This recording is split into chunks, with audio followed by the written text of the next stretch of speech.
I've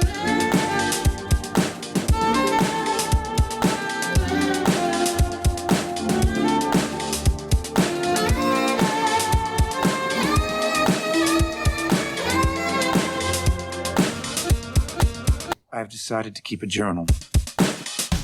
Hey, everybody, welcome to Casty For Me, the podcast about film, culture, politics, and Paul Schrader, where we watch every film written and or directed by American filmmaker Paul Schrader and explore how they speak to their moment in this one. The show's hosted by two guys. I'm one of the guys. My name is Jake Serwin.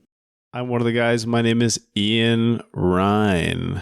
Now, Ian, you've got something extremely fucked up about you. You have found yourself in a situation that sounds like something I would make up to make fun of you. Yeah, sure does, huh? Yeah. Would you like to tell the audience what's going on? I would be happy to. I thought about pretending I didn't know what you were talking about for a second, but no, in fact, I have contracted the famous disease of dengue fever. So, recently been pretty that? occupied having. I did get ate up by a mosquito. You got ate up by mosquito. A skeeter. Yeah, that's tough. It's very tough. I told you not to go messing around in that tree sap, that amber, that fossilized amber. True. Yep. And I woke up quite a recent mosquito. It had just been trapped in amber, and it was still terrible. Yeah. I mean, sometimes you get them fresh, you know. Sure. It's like a new pickle. You ever have a new pickle? I've had What's the type of pickle? Is it a new? I mean, when I worked in a restaurant, we had to pickle things in the restaurant, so I guess they were pretty new. They were like an hour old. How are you feeling, dengue boy? I am feeling like I imagine probably most people who have dengue are feeling, which is quite poor. Actually, that's not quite right, because I'll tell you a couple things about dengue that I've learned, and I'd be happy to share with the two of you and our audience.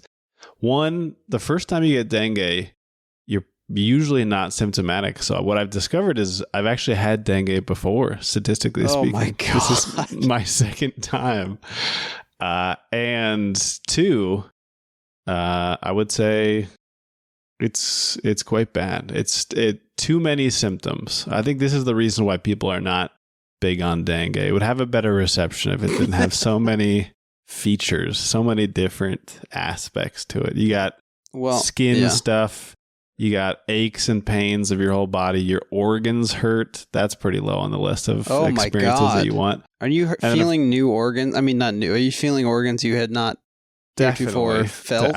Some of the most organ awareness I've ever had during my lifetime. That's crazy. And of course, the famous fever. You cannot overstate how much of a fever it is. So, well, I'm very sorry that this is happening to you. Thank you. And you've told me off pod that the fever seems to have broken. That's right. Yeah, I think as of last night, I'm fever free. So now I'm in what's called the critical stage, which is good. That's a good stage to be in, which is when you have to wait and see if you're going to get the 1 in 20 very bad, severe hemorrhagic dengue. So I guess by the time everybody hears this, we'll know if I got the bad one. By the time everybody hears this, they may have already heard the solo episode.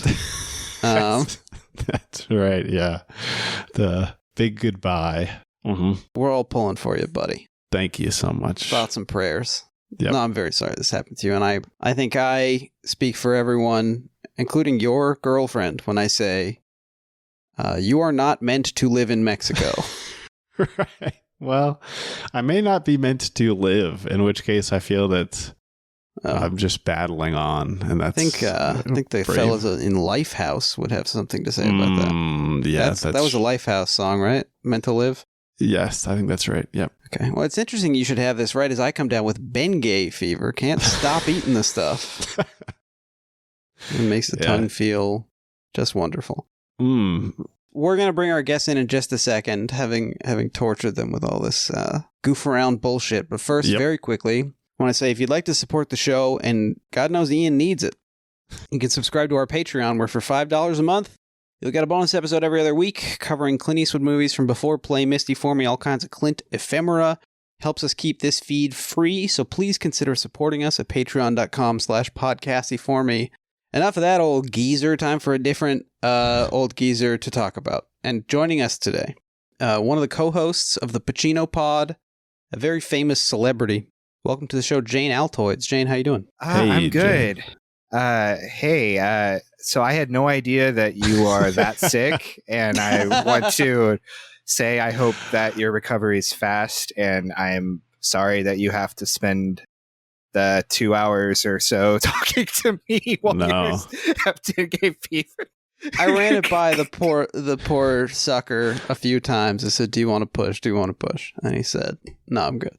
So. All right. Yeah, that's so kind of you, Jane. First of all, I will say that I haven't been doing a lot the last couple of days, as you might imagine. So it's kind of a nice change of pace to be doing something, just to be occupying my time besides mostly being asleep, wishing I was asleep, wishing I could do something else besides be in my bed. So this is... Need Skeet nice. Ulrich to heal you. I mean, honestly, you had sort of a Skeet got you into this. Maybe a chance for a Skeet to get me out.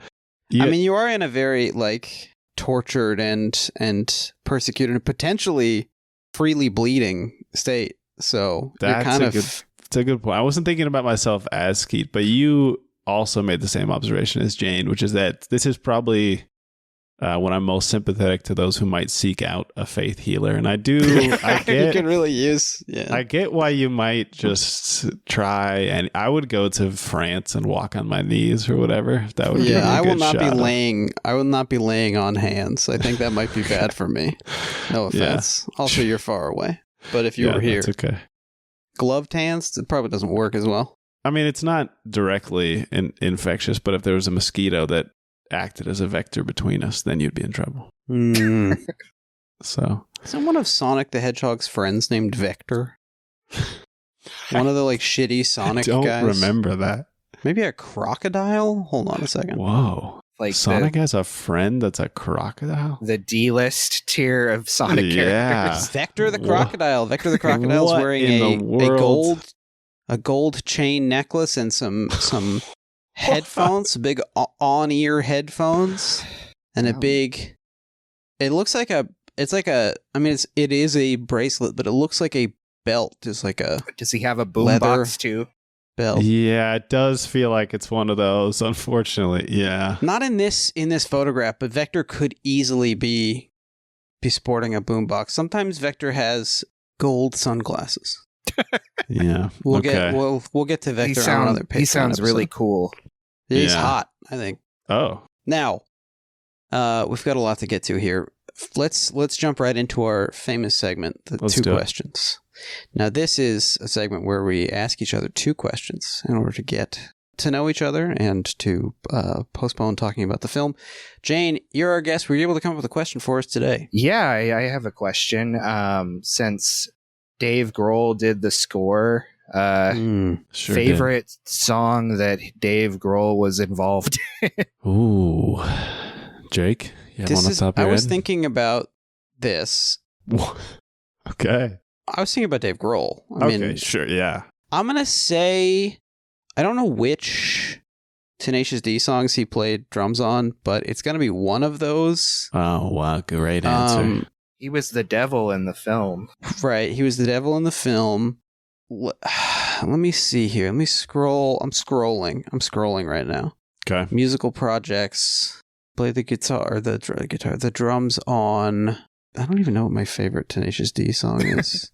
What's the one where they say we don't mind sucking on toes? That one. I don't even remember what that song is.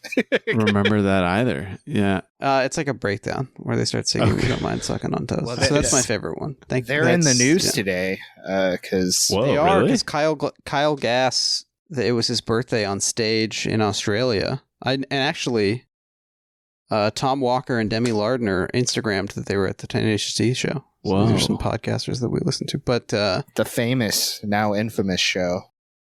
Yeah, what Jane, do you want to tell Ian what happened? Oh, please. Yeah, no, I guess he, when he was getting his cake, he, it was his birthday. It was his birthday, and they asked him what he wished for, and he said, that next time Donald Trump gets shot at, they don't miss. Yeah. Yeah. So he's got a bunch of right-wing people mad at him now. In trouble.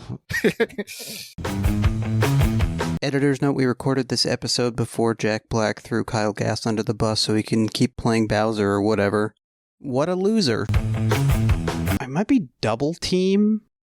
The song that I'm thinking of, We Don't Mind Sucking on Toes. Okay. It is Double Team by Tenacious D. Yeah. And you're saying Dave Grohl played the drums on that breakdown? He played drums on most of the album. I think he's one of the only people. He's the only person credited as drums on the album, so he must have played on that, according to allmusic.com. So that's my answer.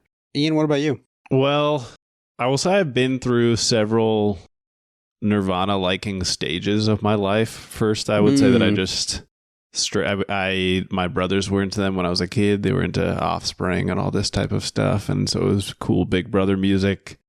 And then when I was in high school and college, I thought they were great for all the reasons I think probably most people who have ever liked Nirvana thought they were great. And then I came to believe that they were extremely corny, and that anybody who likes them hasn't developed like adult feelings or nuanced political opinions or respect for other people, things like this. And then I decided they were kind of fun again, and I liked them. You came back around, yeah. Yeah, I came back around. Well, you were in a Target, and you needed a T-shirt. That's right. I mean, there's basically just the one, right? So there's a lot of Mario in there now too. That's also true. Yeah, like Stranger Thing. Yep, Stranger Thing. When I was in high school, I had a Nirvana shirt, and I was at the Kansas State Fair of all places. Okay. And I was walking around, and some guy like pulled me out, and like I didn't think this actually happened in real life, but like he like pulled me aside, and he was like, you know who that guy is? And he like pointed to Dave Grohl, and I was like, yeah, that's Dave Grohl. He was the drummer. He's like, right on, man, and walked away. And I was like, all right. Classic guy. Yeah. You thwarted him, basically. Yeah, basically. Right. He was testing me, and I was like, this is the easiest question you possibly could have asked. Oh, you like Nirvana? Name 3 of their drummers. Yeah, I mean...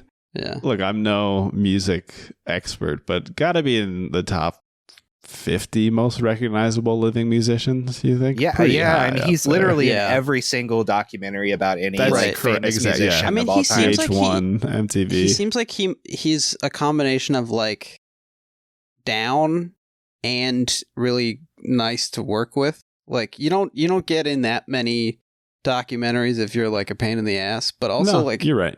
Aren't you like a touring and recording musician? Like, where do you find the time? He's so busy, this guy. Yeah, I've heard like both things about him that like a lot of like one, like obviously like a lot of people like him because like, oh, he's so nice. But also like a lot of that is just like kind of phony for the cameras. Like he only really cares about like, you know, he doesn't really care about like people who aren't like on the superstar level or whatever. Sure. Which may, you know, I suppose that makes sense, but you know, Dave Grohl, also a resident of Springfield, Virginia.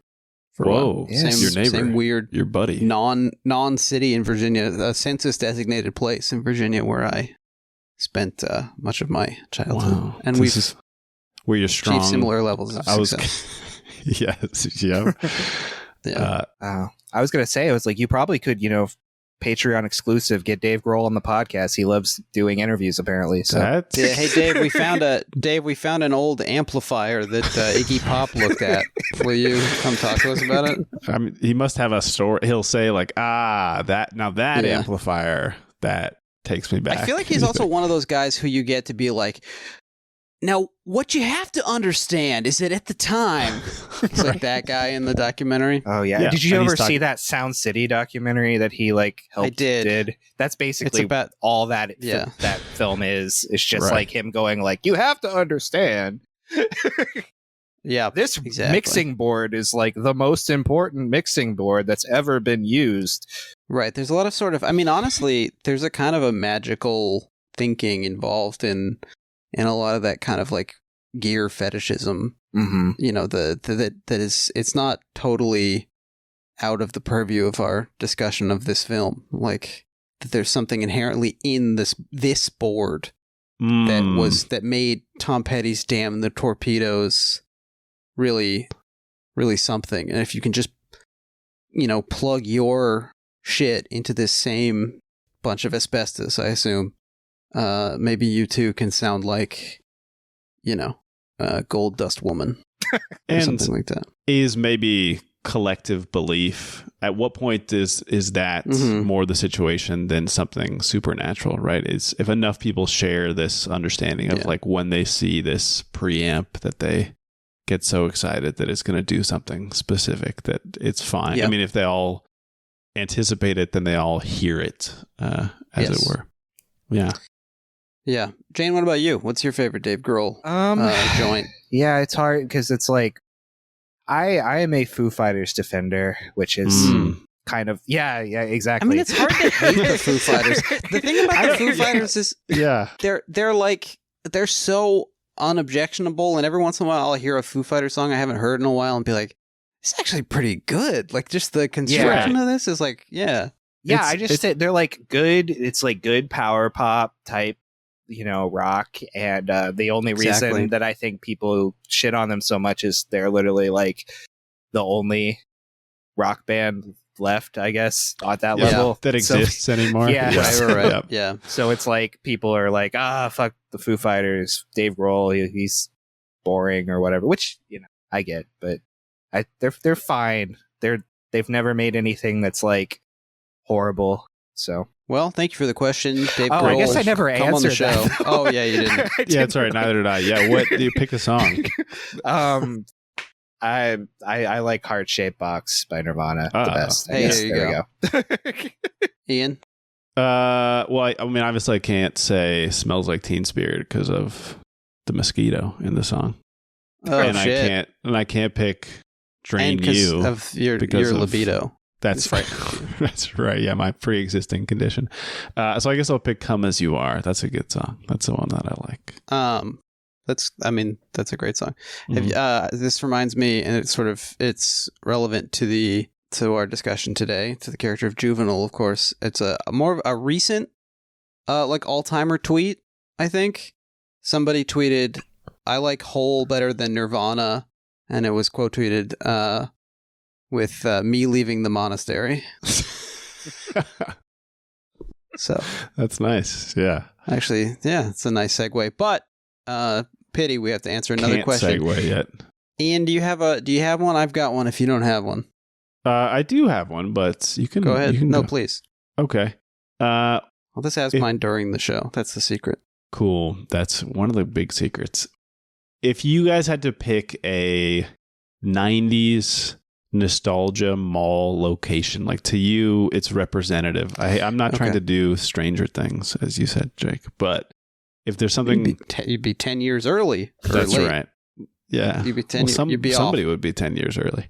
Yeah. What do you pick? I will say, of course, I'm drawing from the Mervyns because I will say that I went to school with the granddaughter of the founder of Mervyns. I went to middle school. So with her name was Irvin. Is that right?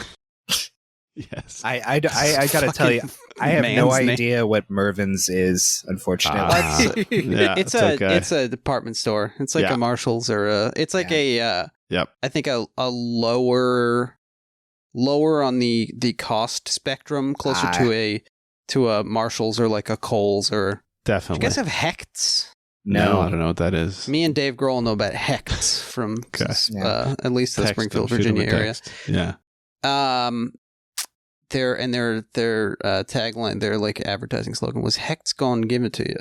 That's not true. Okay. Do you like that? Is that legal for me to say? No. Okay, I'm gonna say that my favorite mall. My favorite nostalgic mall location, the Sweet Factory, I think is what it was called. It was a pick and mix candy chain that I saw at a number of shopping mall type areas that then disappeared. And I think pick and mix generally a casualty of the pandemic. I think it's of course not around anymore. That's the pandemic, the COVID-19 pandemic, very real, and maybe for the best, the pick and mix candy is not around anymore for a number of reasons. But I did really enjoy going to the the pick and mix place, the sweet factory. You get yourself the weirdly narrow cellophane bag, and you try to fill that sucker up with gummy sharks or whatever. And then you're like, yeah. What if the sour stuff from the sour gummies gets on like a peanut butter cup that I also want? And then you think, hey, fuck it, dog. Yeah, sometimes you get a sour Coca-Cola and you think, yeah, this could be the next big thing. Put a little Fernet Branca in there. Now we're Argentinian, baby. That's right. Yeah. Like the producer of the film. That's my answer. What about you, Jane? I remember those like pick and mix candy places. They were pretty fun to go when you're like 8 years old. My pick there was this.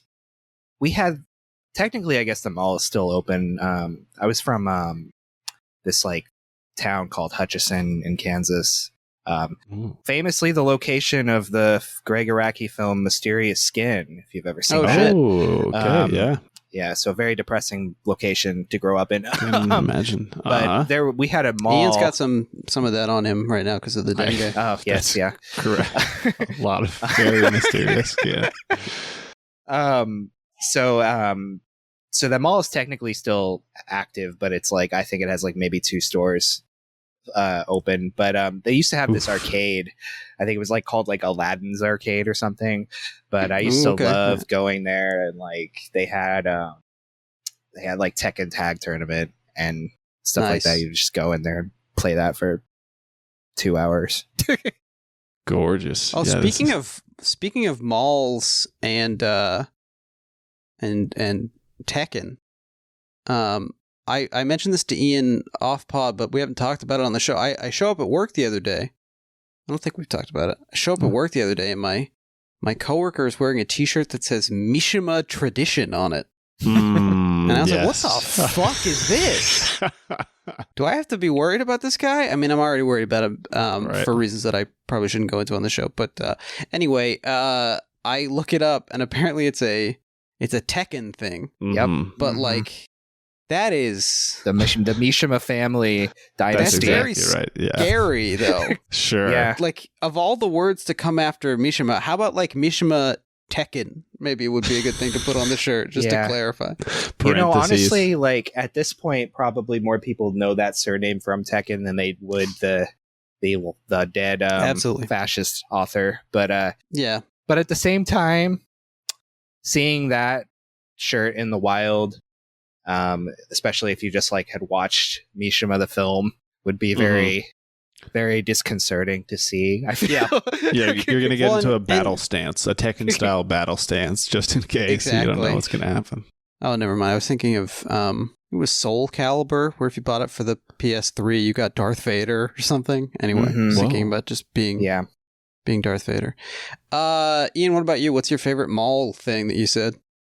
The thing that I said, my favorite. I asked this question, and in classic form, I realized I pretty much only went to like 3 places at the mall. One was. Did you go to Stanford Mall? Yep, I did go to the fancy ass mall. Unfortunately, really fancy mall. Extremely overpriced mall. One of those malls that people will visit from other countries, and that's always a bad sign. Yeah, it's a bad type of a mall. So we mostly went there to get McDonald's, which is not like a famous mall type of thing. So the other place we went there, I will say, that is Fresh Choice. Did you guys have Fresh Choice? No, what is that? Okay. Is that clothes or food? That's food, but good question. Because I can imagine getting like Air Force Ones at Fresh Choice. Vector's making a Fresh Choice. Yeah. Yeah. I was thinking Walmart, but that's like Great Choice, I guess. Is their off brand. Yeah. The Walmart Great Choice brand. Yeah. So what'd you get at Fresh Choice? This is one of your classic 90s, late 90s, early 2000s, like quote unquote healthy Primavera salad. Well, a lot of sun-dried tomato stuff. Yeah. This is a salad bar where you can get like mostly cottage bacon cheese. bits in your salad. Yeah, exactly. Cheese. I learned recently that bacon bits are vegan. They contain so little bacon that they're. That's what I heard from a guy. But, is it okay? I mean, that's a starting point for a fact. Yeah. You're right. Is that soy? What is it made of besides bacon? Well, now we're going to do some more research. Cool. I'm excited for this to be immediately disproven. Cut out of the Bacon Bits. Well, first of all, Bacon Bits vegan is an autofill thing. McCormick Bacon Bits are actually vegan bacon pieces, bacon flavored is what it says. They are made out of texturized soy flour. There it is. Canola oil. Oh, and Ian, your favorite, yeast extract. Everybody loves that. One of the things you're going to ask the faith healer to do. Yes. Please extract the yeast from my system. Ugh, disgusting. Yeah. Sorry.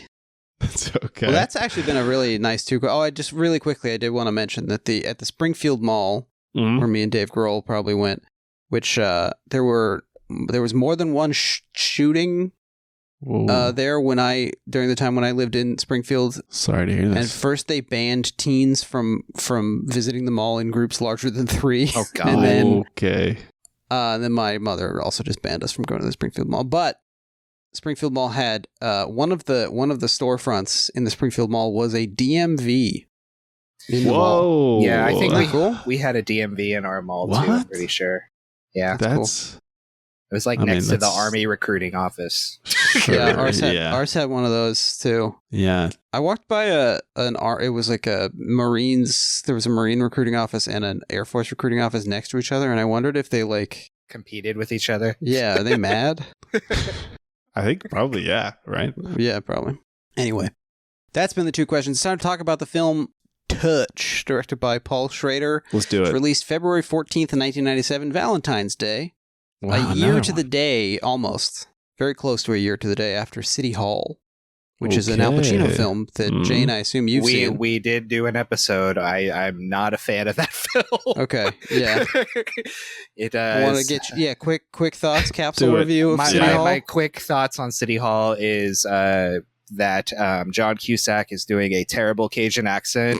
That's that he correct. forgets Agreed. where it's from mid-sentence. Yeah. And Al Pacino is doing a good job, and I like. There's a couple scenes in there that I think are good. I like his big speeches that he gives. I think they're pretty good, but otherwise it's kind of a convoluted mess of a film, and the ending is very stupid. And because even before you guys started, you picked Paul Schrader as the theme for this. I was just going through all his films chronologically, anyways. And when it's in the air. Yeah, I was getting to the point where City Hall was coming up, and I was like, you know what, I'm not going to rewatch that. That was the one I was like, I've already seen it. He's only one of 4 writers on it, and I don't like the film. So Well, you know who's in that movie though? Who? Bridget Fonda. Oh yeah, she is in that. Yeah. You know what movie she's also in? Jackie Brown. Jackie Brown. Yep. Yeah. It's a big decade for her. Yeah. So I mean, it's an Elmore Leonard decade. It really it's is. an Elmore Leonard time.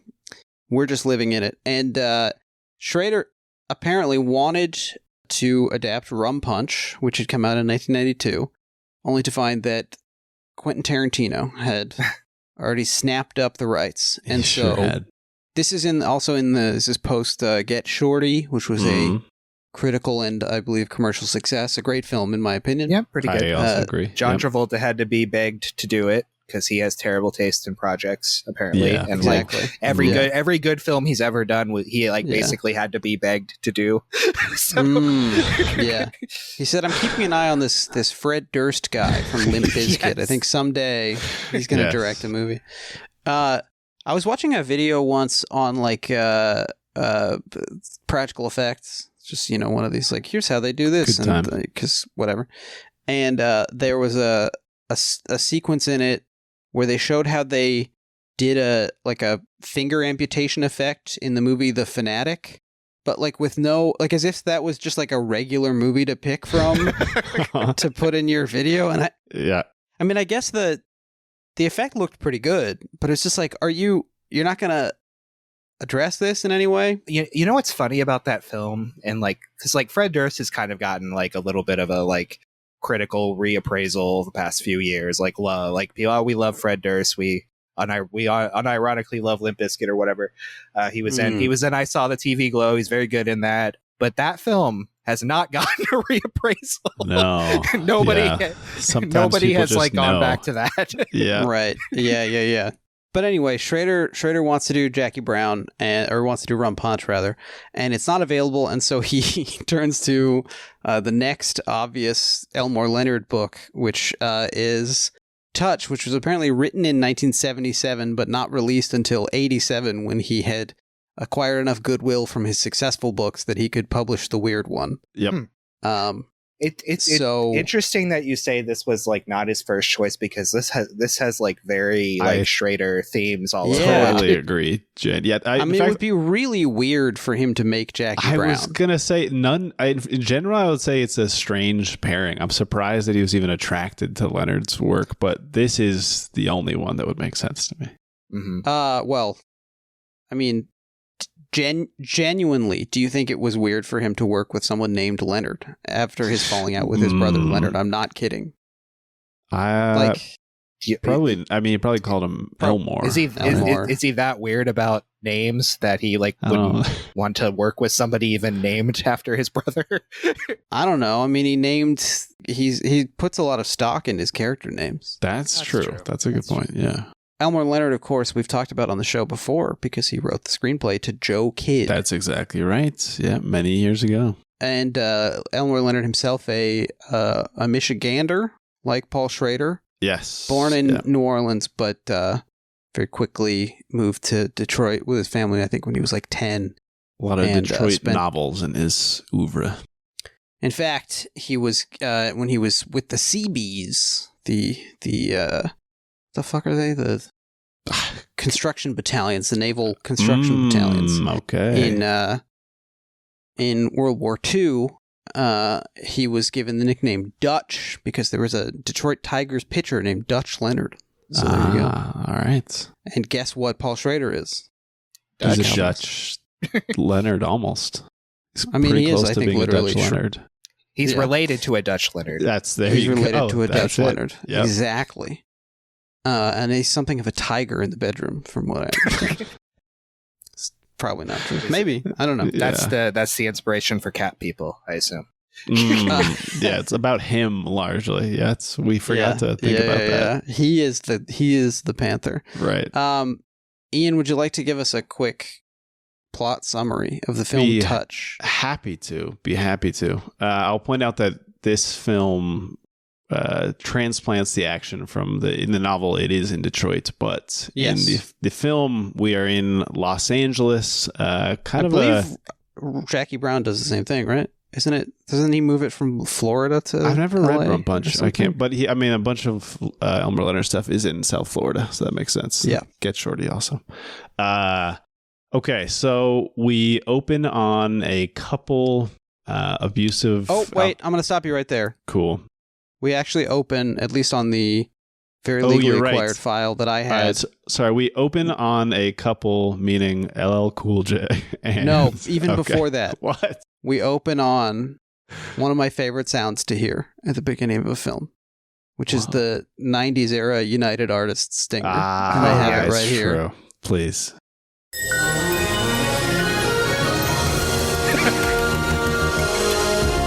Yes, bro. Yes. Beautiful. Yeah. Don't you want to watch a movie? Like, aren't you excited about what you're going to see? One of my most Pavlovian weaknesses is just any of these like nice, Orion type opening things. And then another one is Ian Juice. That's right.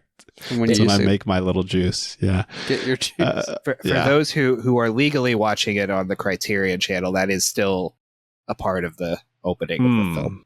Hell yeah. Hell yeah, that's right. Shout out to all those crazy cats over there at the Criterion channel. Yeah, they're doing. Ashley Clark, I think.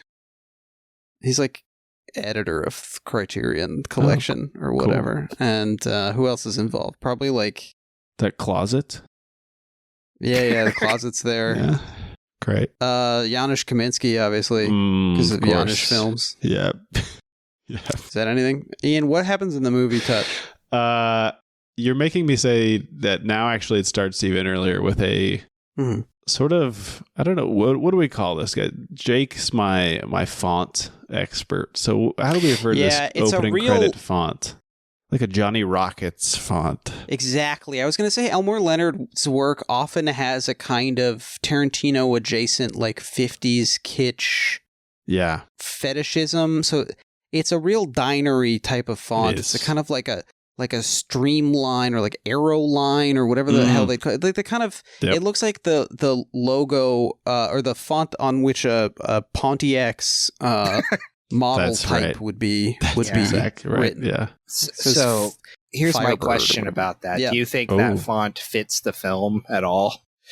No, I find that to be very strange. Yeah, that's Intro- kind of my like. I feel like the intro credits like set you up for something completely different from Well, what and they you're also getting. feel like they were made by someone who's never made opening credits for a film before, because they do a lot of unusual things. There's too much business going on. There's like a That's kind of definitely true. colored letterbox to the image, and like the words are sort of repeated all over the place in a kind of screensaver like way.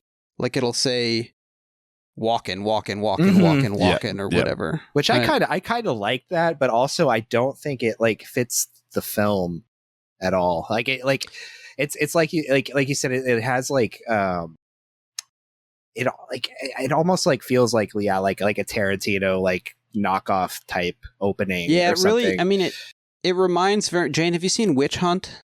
Oh God, no! I did skip watching that That's one. okay. Okay, because Unfortunately, the whole fine. intro to this made me check to see if this was theatrically released, because it has a bit of an HBO original film feel to it. It was theatrically released and it made $400,000. Didn't do well at all. No. And I don't think the one after this, Forever Mine, is that right? Forever Yours, Forever Mine. Yeah. That one was Mine, yeah. that one was straight to DVD or straight to VHS or whatever it was at that point. I'm pretty sure. Wow. Which, yeah, that's a different film, but also I get why that one. He was trying to make that one for a long time. He was trying to make that like back in like Light Sleeper era. This is his Yeah. first theatrical release since Light Sleeper. We have got to pick up the pace. Ian, what happens after the opening credits? You're right. I was going to weigh in on them, but it's okay. I'm going to let it I mean, normally pass I'm, like a I'm ship. open to a shaggy No. episode, but Ian is going to collapse from due to That illness. is quite possibly true.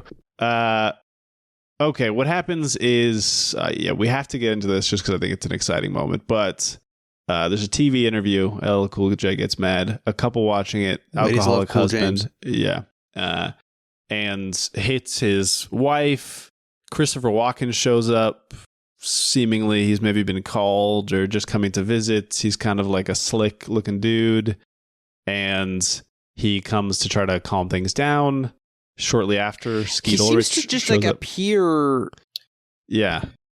The opening of this film is very disorienting. It's true, and also once again it sets up his character in a really different way than what he actually is, because it's like It's kind of like I a get, kind.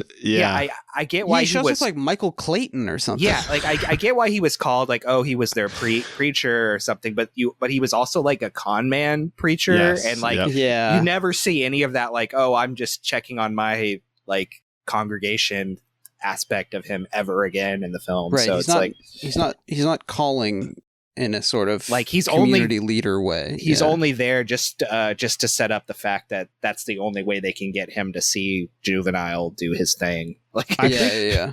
I think that's a big part of it. I will say that in Leonard, classic Leonard fashion, there is a bit of like, this guy has a different side that's not totally just the absolute stereotype or archetype of like a huckster, whatever, revivalist megachurch guy. Right. I mean, Leonard is often showing apparent hucksters to be sweethearts and apparent upstanding citizens to be hucksters. The complete psychopaths. Yeah. So I think that may be part of the thing, but you're also right, Jane. I think it's also just kind of a plot device to say that he can witness Juvenile, who shows up. We don't really know who this guy is. Young Skeet Ulrich. I think he has that powerful Skeet Ulrich thing of being both somebody you want to look at and listen to and is charming, but also feels like he might be like lying or doing something creepy at all times. Yeah, which I think he's wonderfully important. cast. Yeah. He goes straight from this to the set of Scream. So this is pre-Scream. Scream comes out later in 97. Mm-hmm.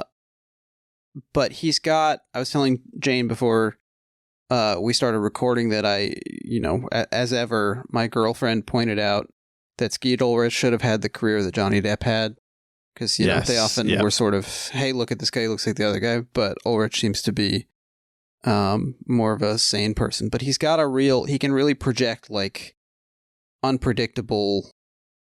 I mean, a lot like Defoe as Jesus. He's like, because he's very Christ-like, obviously. In this film, he's got a kind of beautiful, appealing hotness to him, while also seeming like maybe he's about to stab you with a letter opener or something. Like, totally.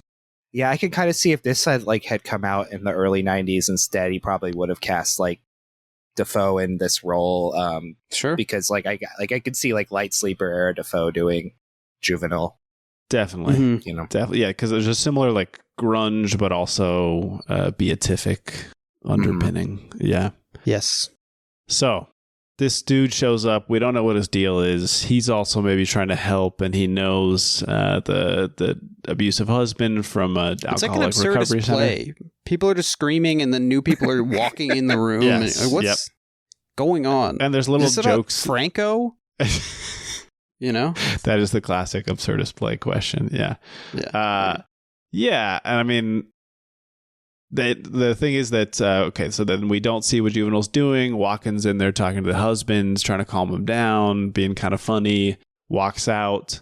The wife has some blood on her face, and they're worried about how that happens. And I guess I forgot to say that she's blind, or she was blind. And then now all of a sudden she sees. Yes, exactly. So it seems like Juvenile may have just done a faith healing on her, some type of healing. Something happened. So now Huckster Walken is on the hunt for this guy, basically, is what starts the action of the film.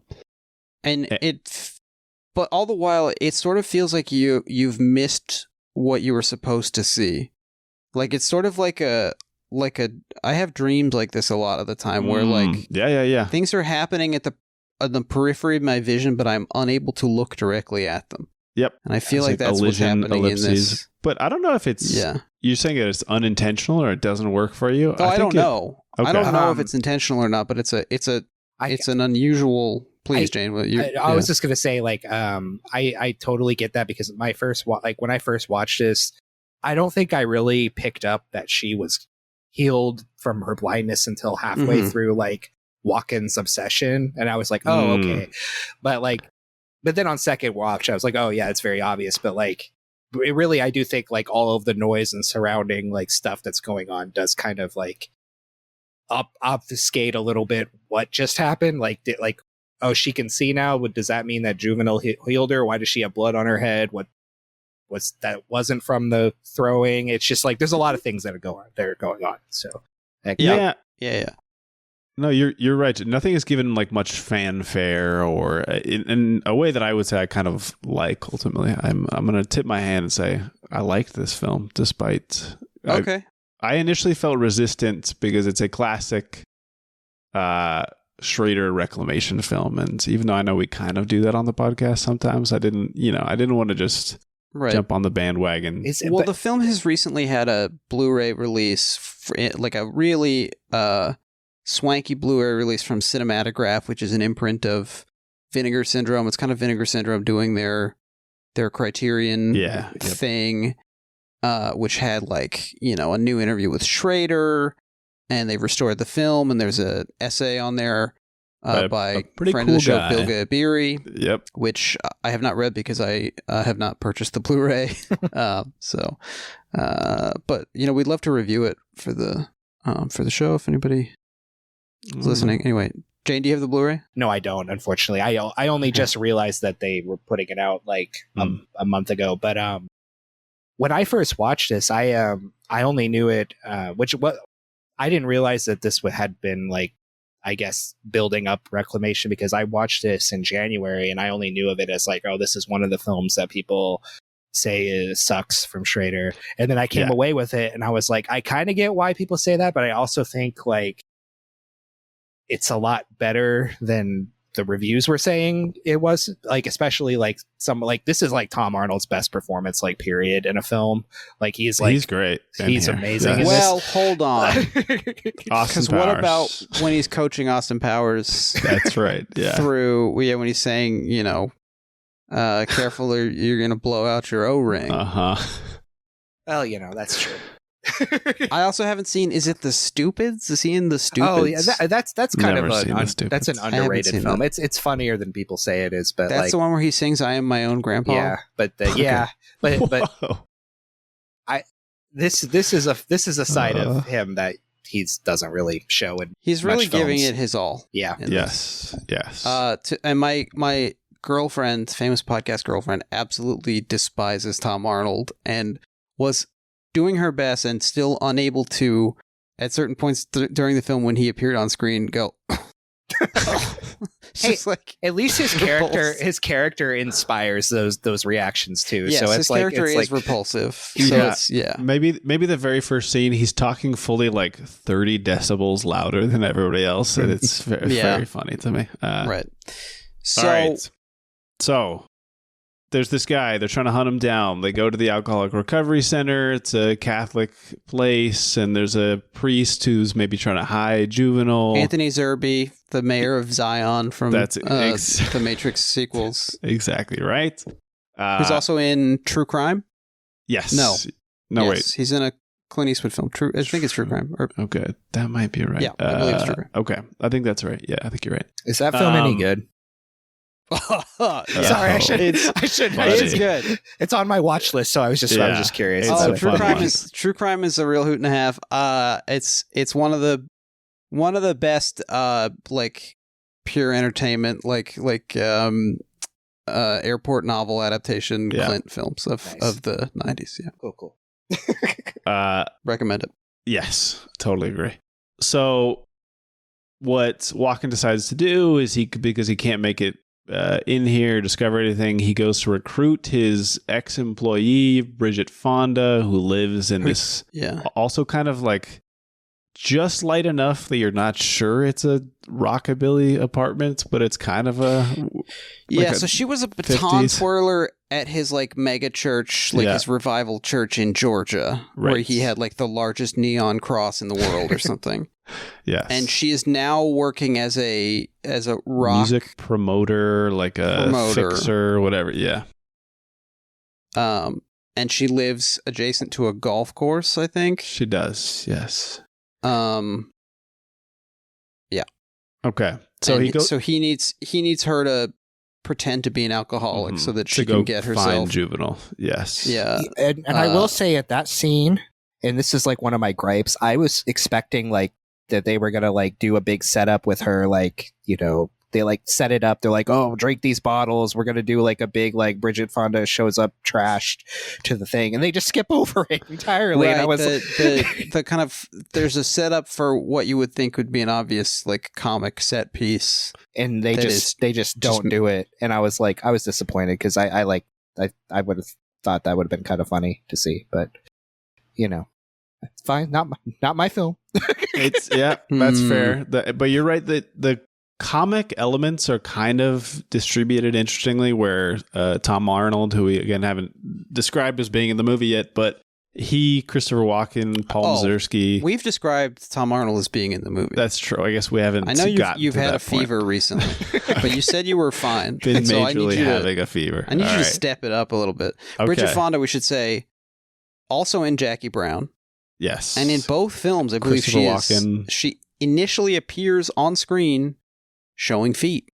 She does. Interesting. Okay. It gets into one of those... Tarantino not even behind the camera.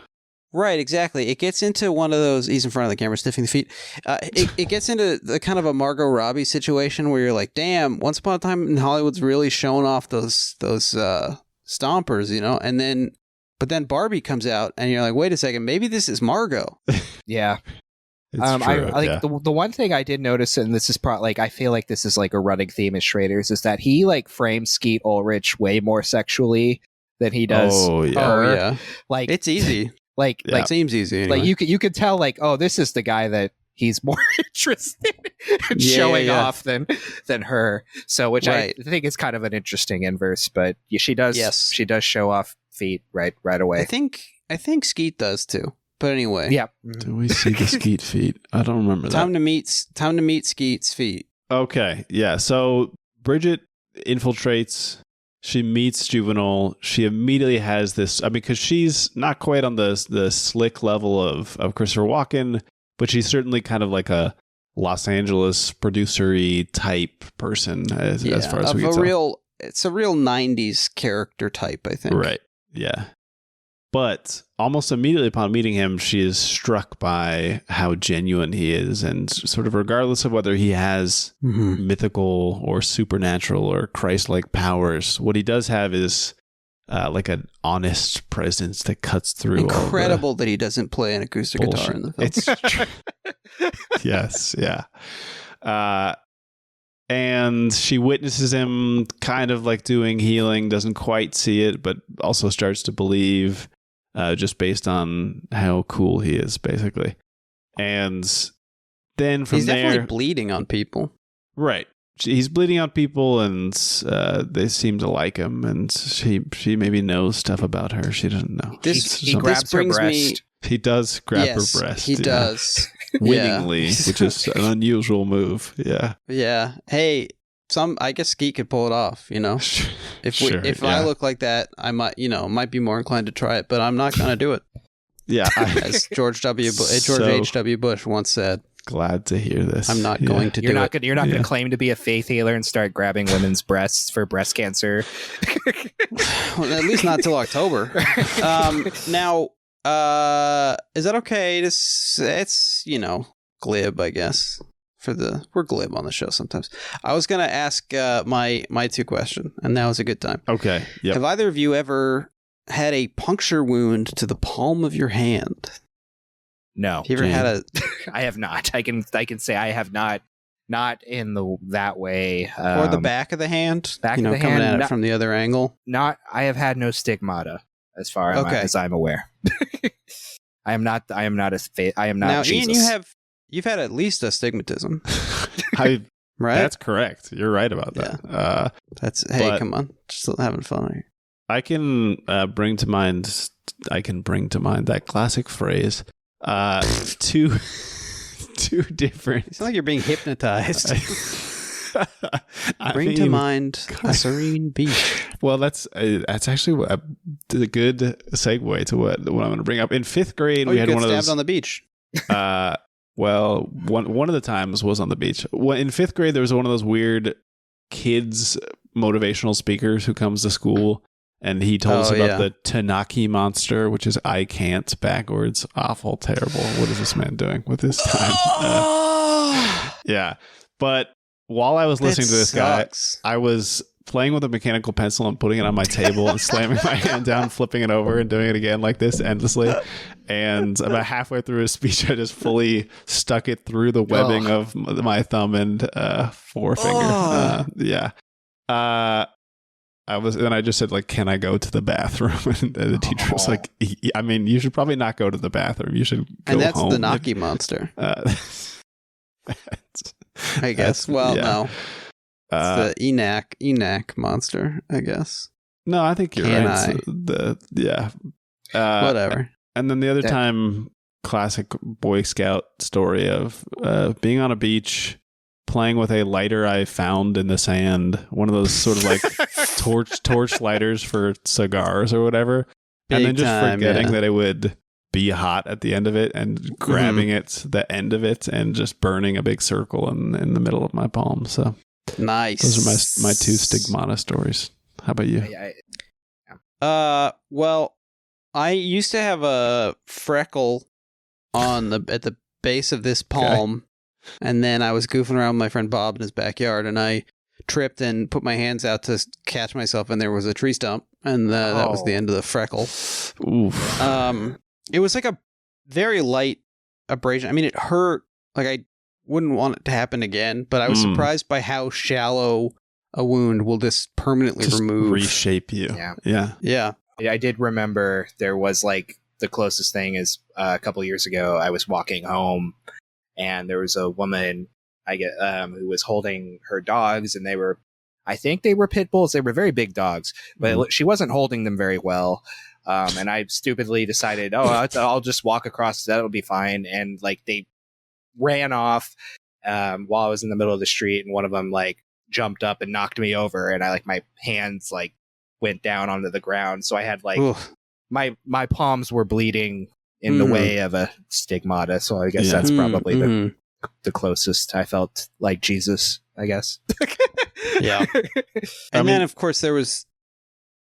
Go ahead, Ian. Sorry. No, please. What was it? I was just going to say there was that time in college, you and I we had just started to get to know each other. We'd had some Jim Beam and cream soda. That's right. And we began kissing, and I reached over to your lap, and your pointy little prick went straight through my hand. Yeah, I forgot Had to go to the about hospital. that. Yeah, I just should have been top of mind for me. The first part of the story was true. Which part? That we had Jim Beam and cream soda? Yeah. I presume that happened. I kind of made that up, but Okay. I don't. We did not begin kissing. No, we did. But the other part, yet. the last part of that was true, though. Right. That part is also Yeah. true. Yes. Yeah. I tripped and I went to steady myself, and you had been excited by something you saw on the television, and yeah.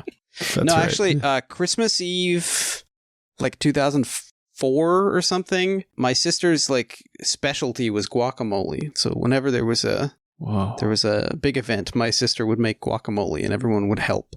And my stepmom was cutting avocado, and went to pit the avocado with the point of the knife, which, of course, slipped off of the avocado's pit Insane. and went error.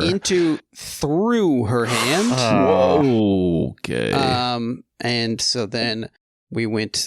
She was taken directly to the hospital down the street, where the nurses had to first attend to my father, who fainted. Wow. Yeah. And then So.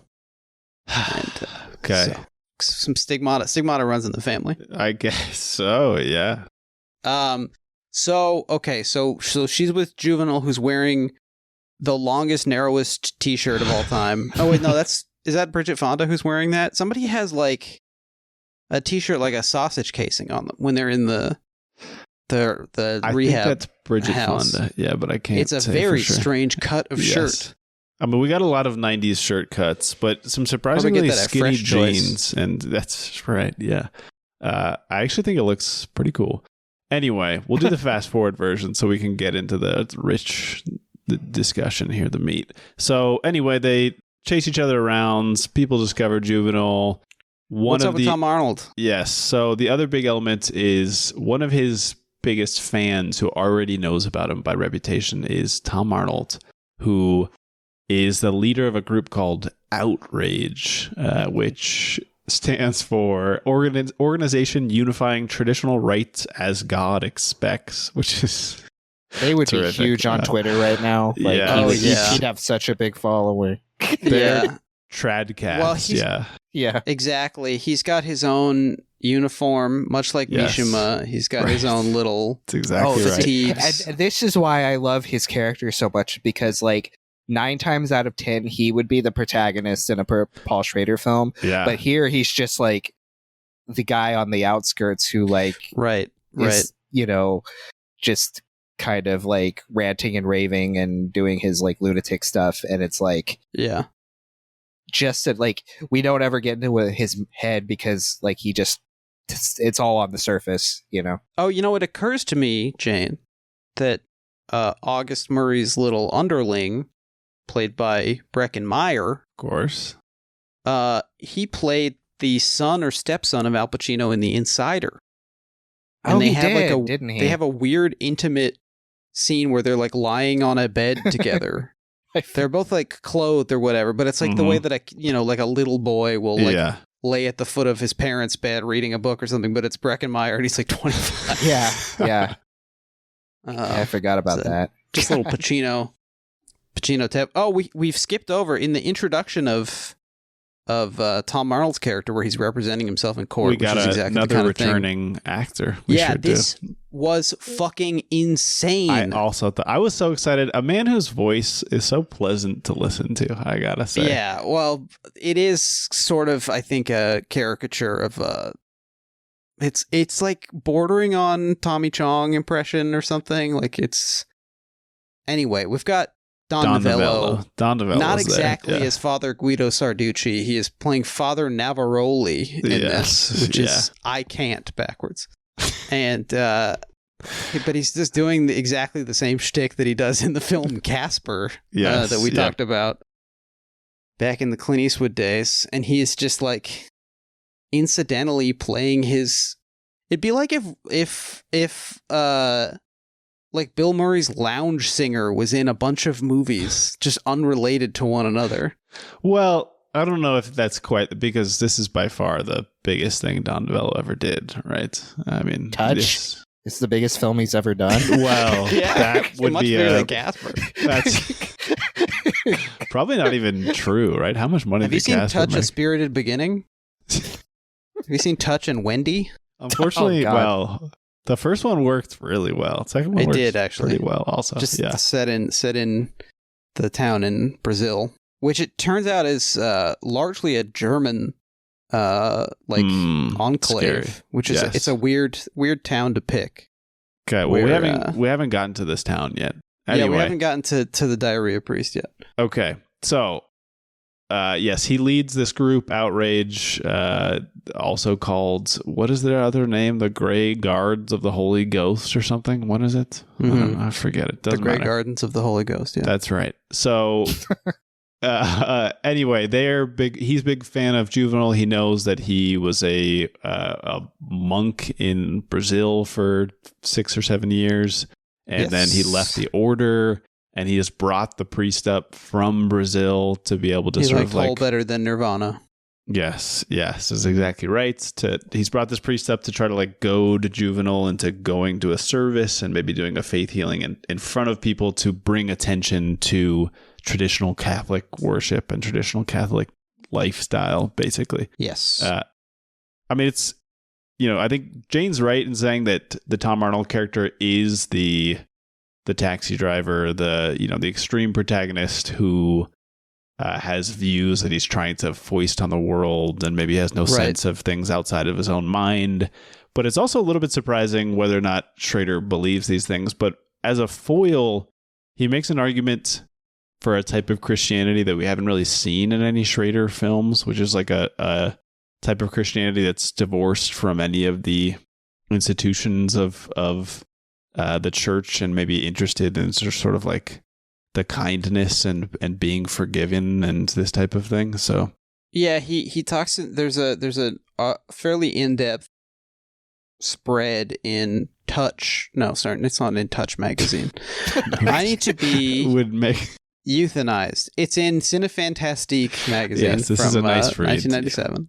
Recommend this. Schrader talks about how he says, my religious background was pretty much the other sort, Dutch Calvinism, the other sort from faith healing. He said Dutch Calvinism, all mind and no body, where basically you're supposed to think yourself to heaven. So here, this is very much a bodily Christianity. It is and it is. I mean, I might make an argument for it being kind of like, is there something that's neither of those? I don't know. But see, I like I said, I think that he very much is like, this is like his whole commentary on like how much like caring about like dogma and like the like exact. Well, that doesn't come out for like 2 more years. Well, true, but very much in this genre of film, though. but like the type of person who like really cares about like the trad cat, the people who like argue about like the Second Vatican Reformation on Twitter and shit, like and where like Juvenal just is like actually doing like work, like even beyond the faith. Like the more important stuff is like he like helps people and like counsels them. He's talking like he like mentions in the final interview where he's talking about like like he doesn't necessarily like, he likes God, but he doesn't like the house that God is said to be in or whatever. So I like, to me, that feels very much like in line with like something like First Reformed or like later on that Schrader would go to do. Like he's very much, actions over words kind of person. I totally agree, Jane, although I'm not sure we've seen it up to this point. I wonder if it's something that he's evolving. I mean, I totally agree that by the time of First Reformed, it's well developed. But I'm finding myself a little bit, and maybe it's just because I'm less versed in it, but I'm finding myself a little bit, I don't know, I feel adrift in talking about the religiosity of Schrader, like, in our discussion of The Last Temptation of Christ, this film, a bit in talking about hardcore. I'm much more, I mean, if you can believe it, I connect much more to the characters who are men who feel at odds with the world and wonder if they shouldn't take drastic action. I find it easier to have opinions about those guys than I do about these guys, let's just say.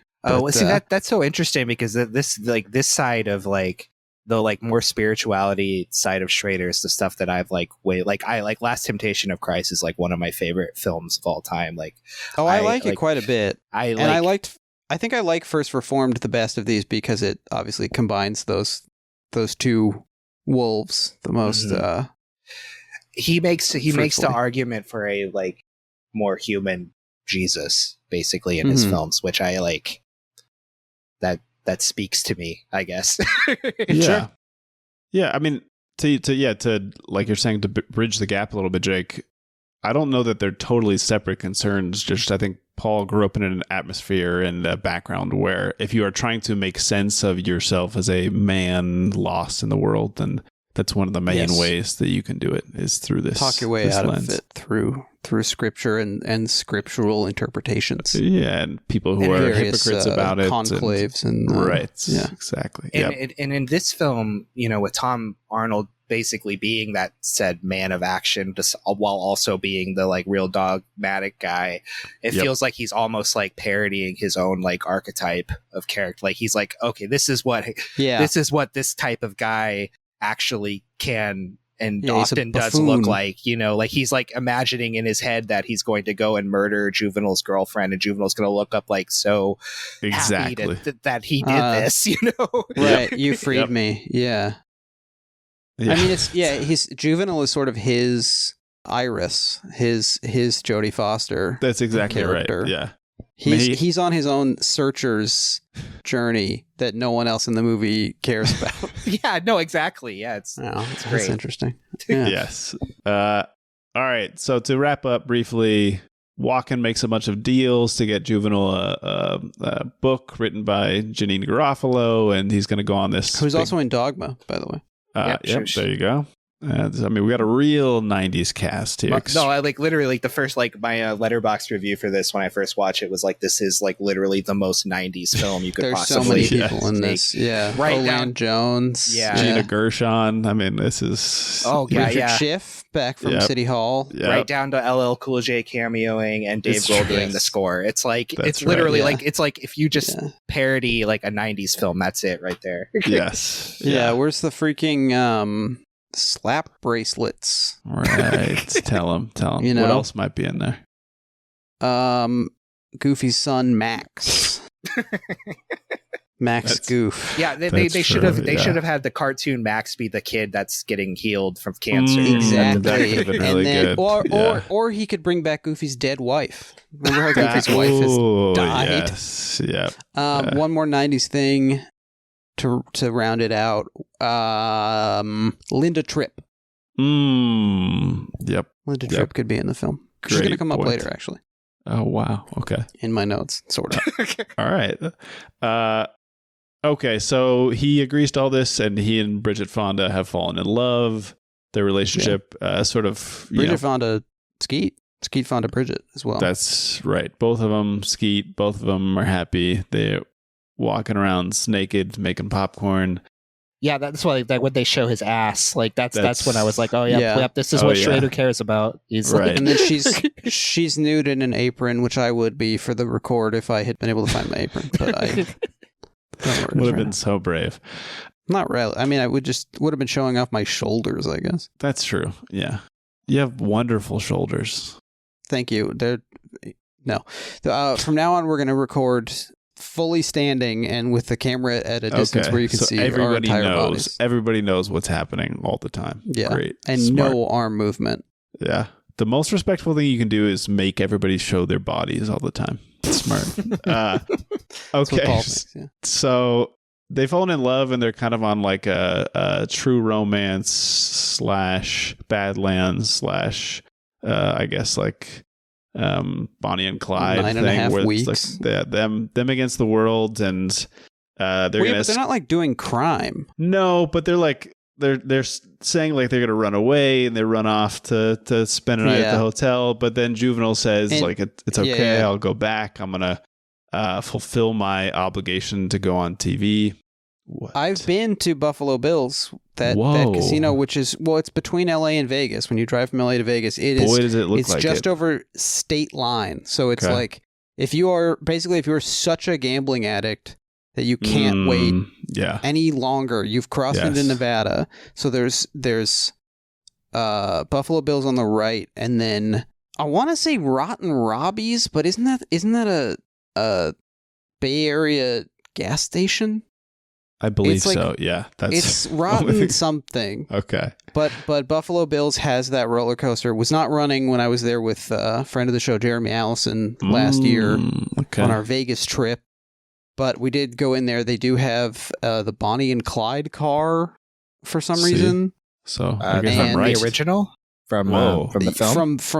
From IRL, from the death of the two actual people. car. That's what they claim. I think it's a bit disputed. But you know what they also had was a very old, very cool, original Alien themed slot machine. Alien, the Ridley Scott film. Oh, okay. That I took some pictures of, which was cool. And they also have, it's like the walls are lined with sort of facades of Old West buildings.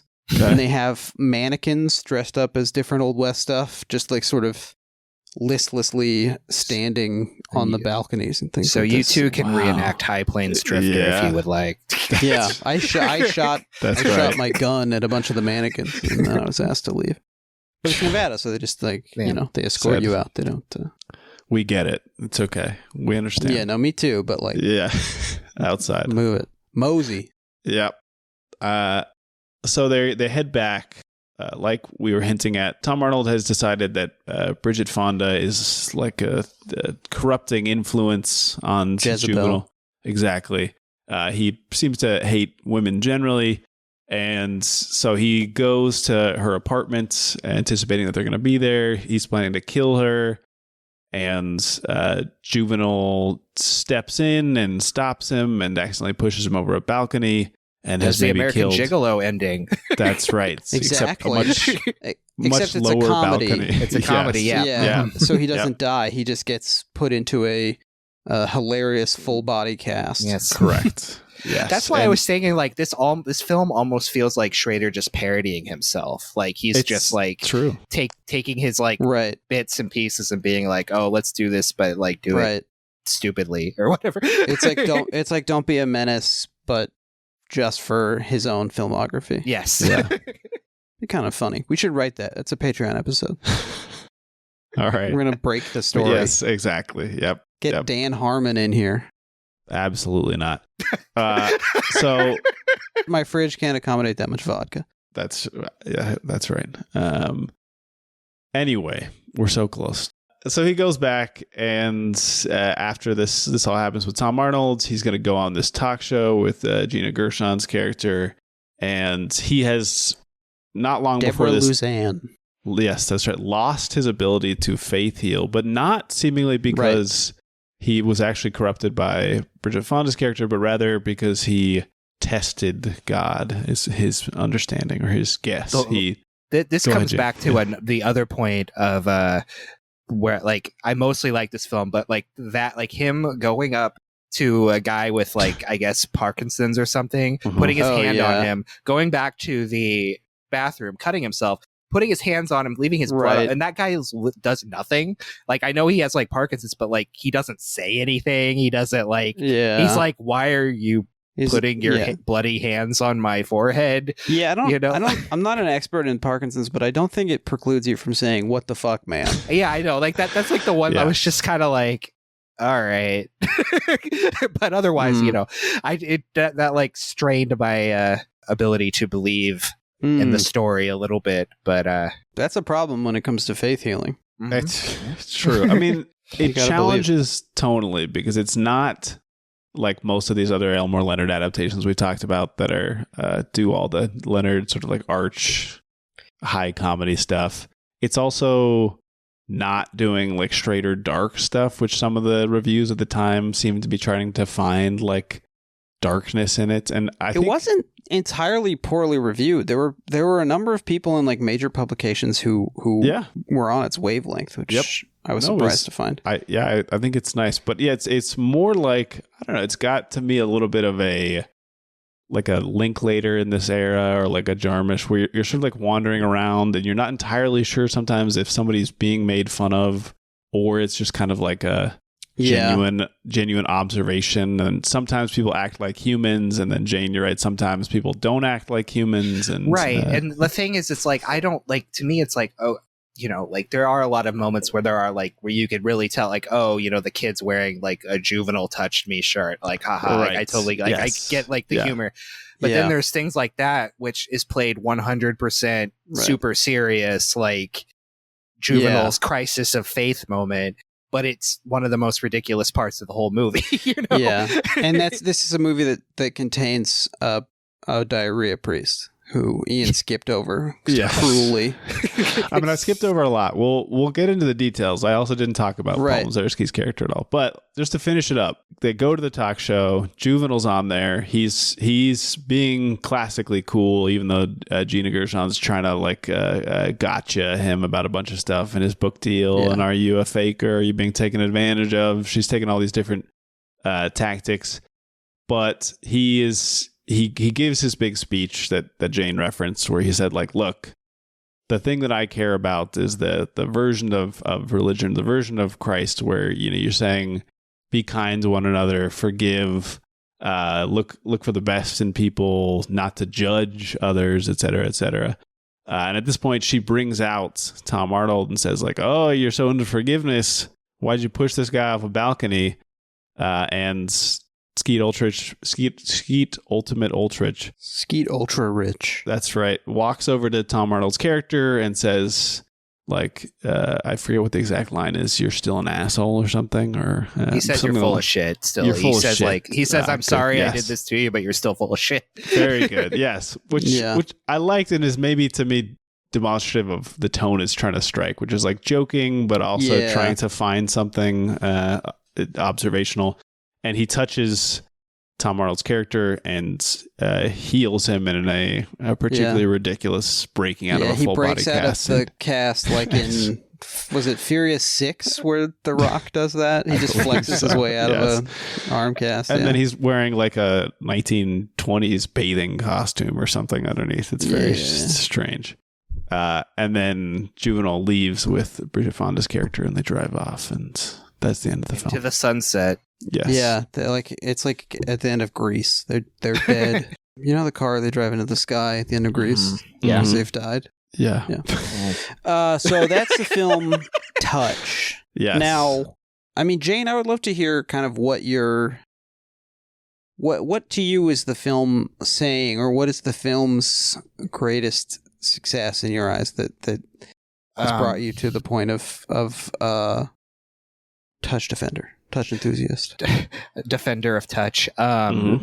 It's really all like the like Tom Arnold character and his like kind of journey on the peripheral of the film that like really got me enjoying this, like thinking this film is like smarter than a lot of people gave it credit for initially. I think because it's like I people. Like Schrader does, like, he has themes that he goes back to a lot, and the whole, like, lonely man with like who's fed up with like the way the world isn't to what he wants it to be, so he goes and he does one big action to like, you know, rectify that. Like that's Tom Arnold's character. Yeah. But he is shown to be this complete jackass dumbass who like is this like raving lunatic about like really like things in the church that do not matter, is like a raving misogynist, and like is an idiot, you know, like he like he doesn't,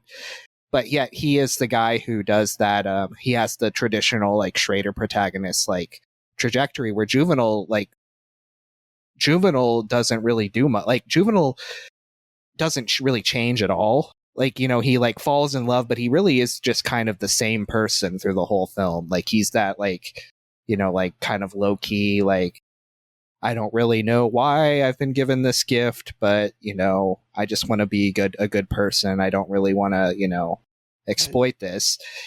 And he's like the guy that I think like Schrader is like, okay, well, this character is probably what someone who is a person of faith should want to be striving for more than like Tom Arnold's like raving, like, you know, evangelist type guy. Right. Sort of escaping the I don't know, labyrinth of liturgical debate and just trying to figure out like what's the right thing for me to be doing right now to help the people immediately in front of me. And like Scorsese said in that mildly corny essay that I read from on our Last Temptation episode, you know, if Jesus were around now, he would be with the junkies and the drunks and the bag ladies or whatever. But I mean, he is. Yeah. That's what this guy's doing. He's helping out the rock bottom types with the DTs in the... It bridges the gap between like Schrader, like the you know, the addiction themes of like something like Light Sleeper, and then like his later like films of like where he explores like faith and, you know, society's reaction to it. It's like it really is that like this is the film that's like the kind of touchstone between like his first half of his career and like the like his like most recent half of his career. I feel like the touchstone. Yeah, I pointed at the screen when you said that because sure did. Yeah, I liked it so much. Yeah, I mean, I'll admit I was coming into this, I was nervous because I was like, well, Jane likes this movie, but I didn't think it worked for me very much at all. But having this new, well, I just think that the tone of it and the rhythm of it is so off. And I think the film is so poorly conveying what is happening. Like, I just think it was unsuccessful to me. I don't know what that means. Just literally like trying to figure out what I'm supposed to see is, or what I'm supposed to know is the important parts of the scene. It's unclear who is important. I mean, I clicked into it later, but it's just sort of I think the tone of the film, first of all, is really hard to get a beat on. It's hard to tell if everyone is supposed to be ridiculous, if some people are supposed to be ridiculous. Okay, yeah, that's fair. Who is a fraud, who's not a fraud. Elmore Leonard also generally not one to include the supernatural in his work, so I'm then just kind of it's taking me a while to the film never questions whether Juvenile is actually like, it's just like given that like, oh yeah, Juvenile really is doing these things. I mean, it's also it's one of those movies where they didn't even settle on how they're going to pronounce the name of one of the characters. Like, well, the Juvenile. The characters didn't settle on how to pronounce his name, which I think is reasonable given the strangeness of his name.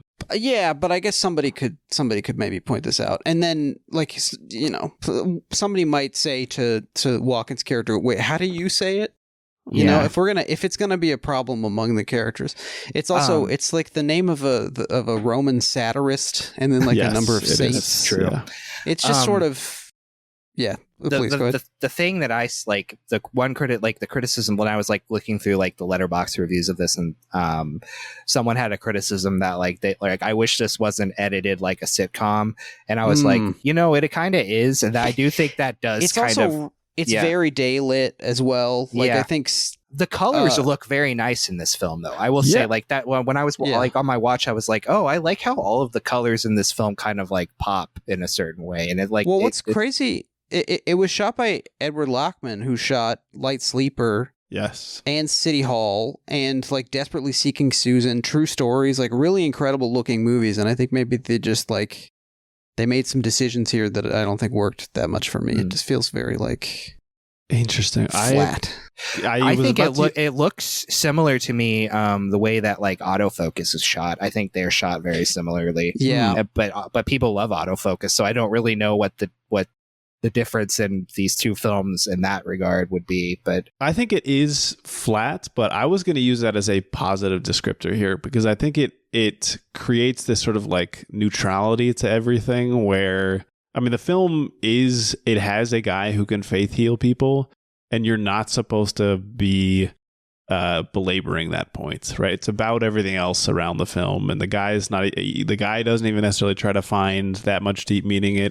To me, this sort of flatness, this flat Los Angeles where record a lot producer, of it's flat Fullerton, actually. Right. But, yes. But the greater Los Angeles area where it's not clear what is supposed to be like high or low or sanctified or profane. And I don't know. I think I basically just don't have any relationship to the viewing experience you're talking about besides the fact that there are elements of the film where like there is some broad sitcom-y type comedy, which I think is funny, but maybe confusing in some ways. I guess you're right in that sense. I mean, can I ask what what your body temperature was when you watched the film? Sure. It was 98.6, but maybe okay. You maybe have to have recently had dengue fever to be really locked into the rhythms here. I mean, here's to me the so much of the movie reminded me of Witch Hunt, which is a film in which I found in terms of visually, in terms of the kind of, I think Schrader's gifts are not in comedy. And are not, and the editing, the rhythms of it, the pacing of it. I think it was funny. There was nothing that made you laugh. There were a few jokes that worked for me, but I think by and large, it was unsuccessful for me. Jane, tell my question for you, and you say that Schrader doesn't do comedy well. Have you seen? Like, I know that this is done chronologically, but have you watched Autofocus yet? Yes. No, yes. I think Autofocus is successful. Comedically, but I think generally I think it's not his talent, and I think he needs like performers who are particularly adept at that. Like I think Greg Kinnear is bringing a ton to that. Yeah, that's true. Whereas Bridget Fonda is not like, she's not like she didn't host her own talk show. That's true. Because I'm just thinking like he's really good at casting comedians in his films. That's interesting too. Yeah, because he's Richard Pryor in Blue Collar and Cedric the Entertainer, Tiffany Haddish recently. I believe he says that's a movie he stole from Marty because he cast Albert Brooks in Taxi Driver. Sure. Yeah, they both like to do that. Yeah, like I mean, even David Spade for like 2 seconds in Lightsaber. Yeah. True. Yep. Well, but Ian, let me ask you this. And I was recently thinking maybe we should sort of take more of a argumentative stance just to make the podcast more interesting. And immediately I'm just feeling like scared and sad. But anyway, no. It's okay to not have liked the film. No, but I just want to ask you did this, I don't even know exactly how to express what I'm trying to ask, but like, did this feel of a piece with other Elmore Leonard adaptations, for example, to you, or did it seem like it was weird and off kilter, but in a way that was effective? Correct, the latter. I think for me, there's many recognizable Elmore Leonard characters in here. Christopher Walken's being the most obvious, right? As we've already discussed. I think he's given a lot of the like Get Shorty style lines in this film. He's listens he's to Tom got Arnold. All the best jokes. Like he like Christopher Walken. Yeah, like right. when he's like talking with the record producer about doing an album of Gregorian chants like around Juvenile, Right. That's like one of the funniest parts in the film to me.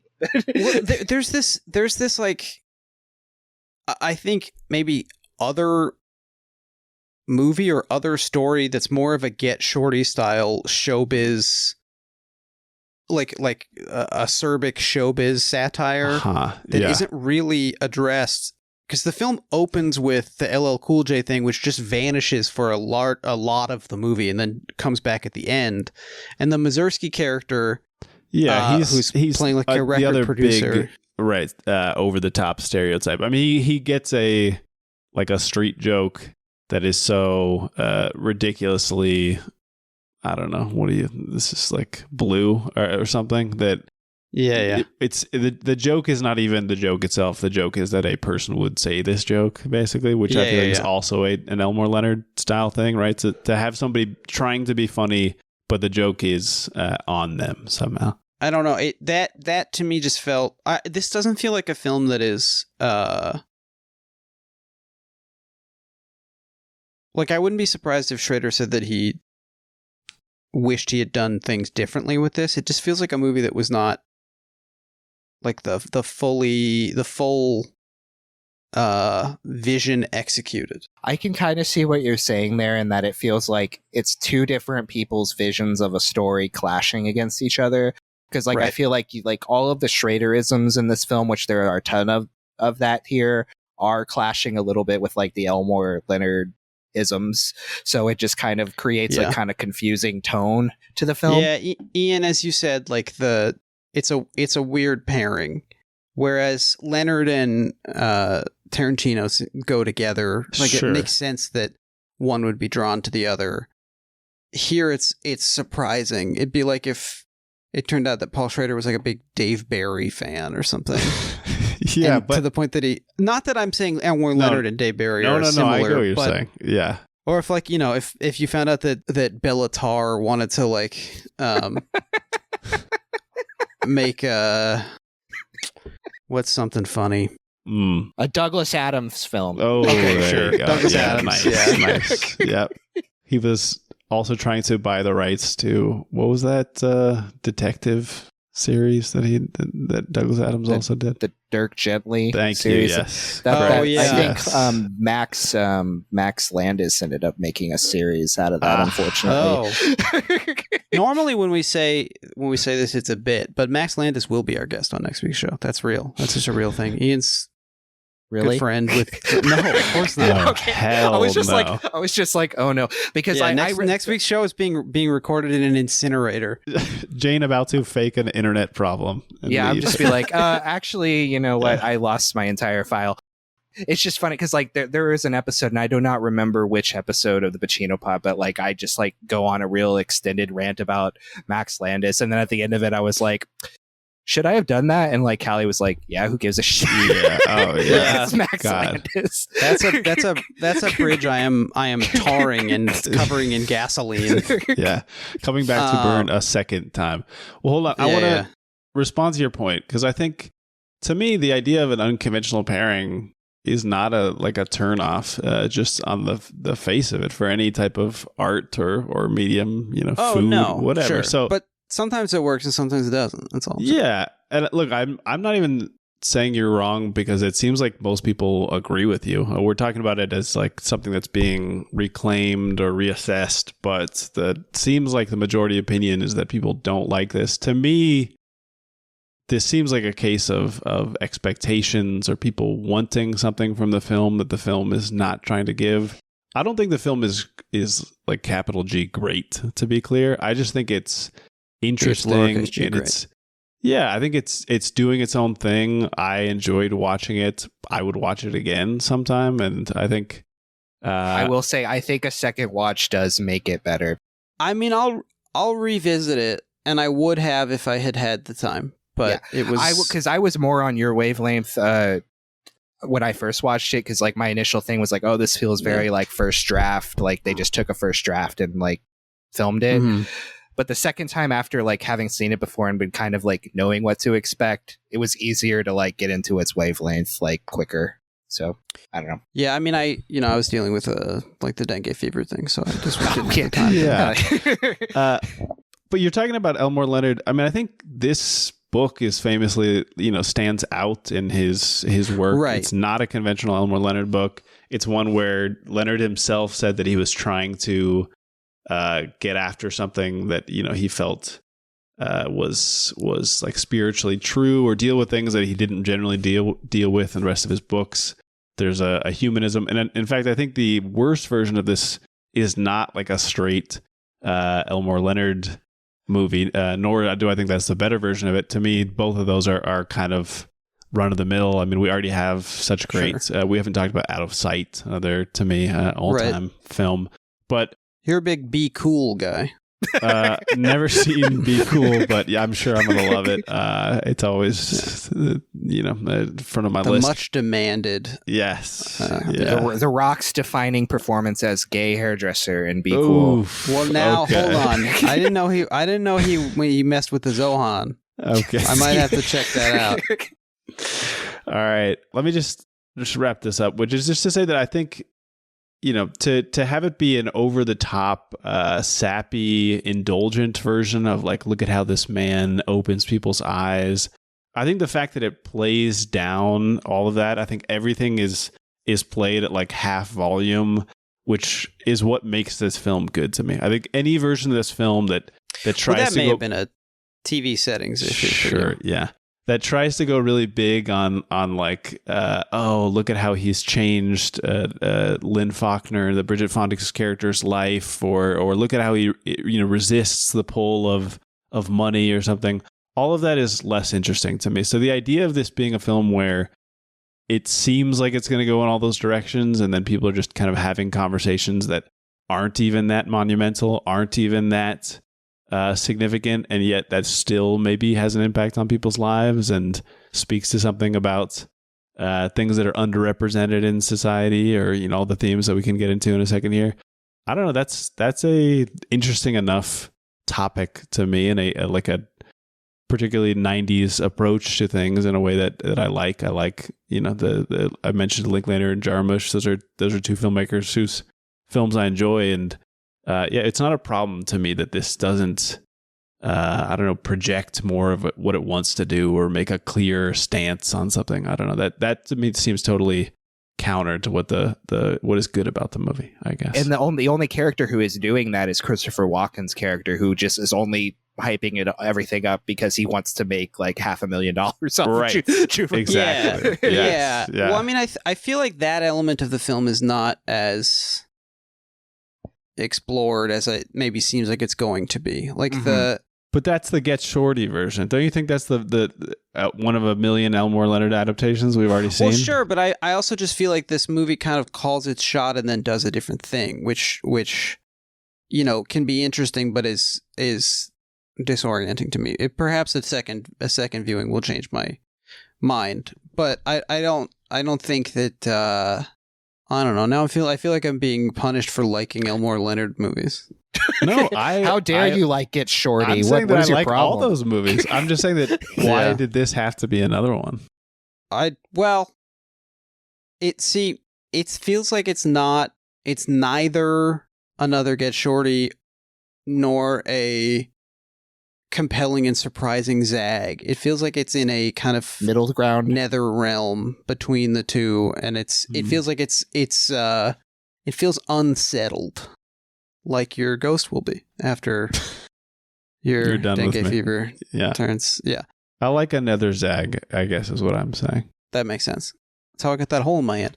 Now, I would like to talk a little bit about faith healers because strangely, this film is quite sympathetic toward one faith healer, when in fact, this is a pretty damaging type of bullshit that people pull, whereby many people forego like traditional or even evidence-based medicine. Medicines. And also there's plenty of like, I mean, I was reading about this Catholic priest in the Philippines who call himself a faith healer, and people would like wait in hours-long lines to be healed by him and die of heat exposure just because they were outside waiting in line. Not good, not that good to do. And there's a number of cases in which like especially parents of sick children have been prosecuted for going through kind of faith healing methods to try to cure their children, and instead of getting them like cancer treatment that doctors advise. And so this reminds me a little bit of like, you ever see the movie The Hunt? The Thomas Vinterberg movie, The Hunt? Yes. Mm. Jane, you seen this film? No, I haven't. I haven't seen it. Mads Mikkelsen is a falsely accused. Oh no, he's I've heard of it. Accused of like exposing himself to a child, and in the film, it has not happened. But like, this is not really like a real problem that we need to be worried about. And so I also there's an element. It's not nearly. I don't think it's nearly the urgent issue that like believing people who have been sexually abused is, but making a movie about a faith healer who's the real deal does seem a little bit like. See, I don't necessarily think this film is like pro faith healers. I though. totally like, agree, Jane. Yeah, like I wasn't. No, I it's not. But it's a sort of like, if anything, like Juvenile is like really like as a character doesn't really want to do that.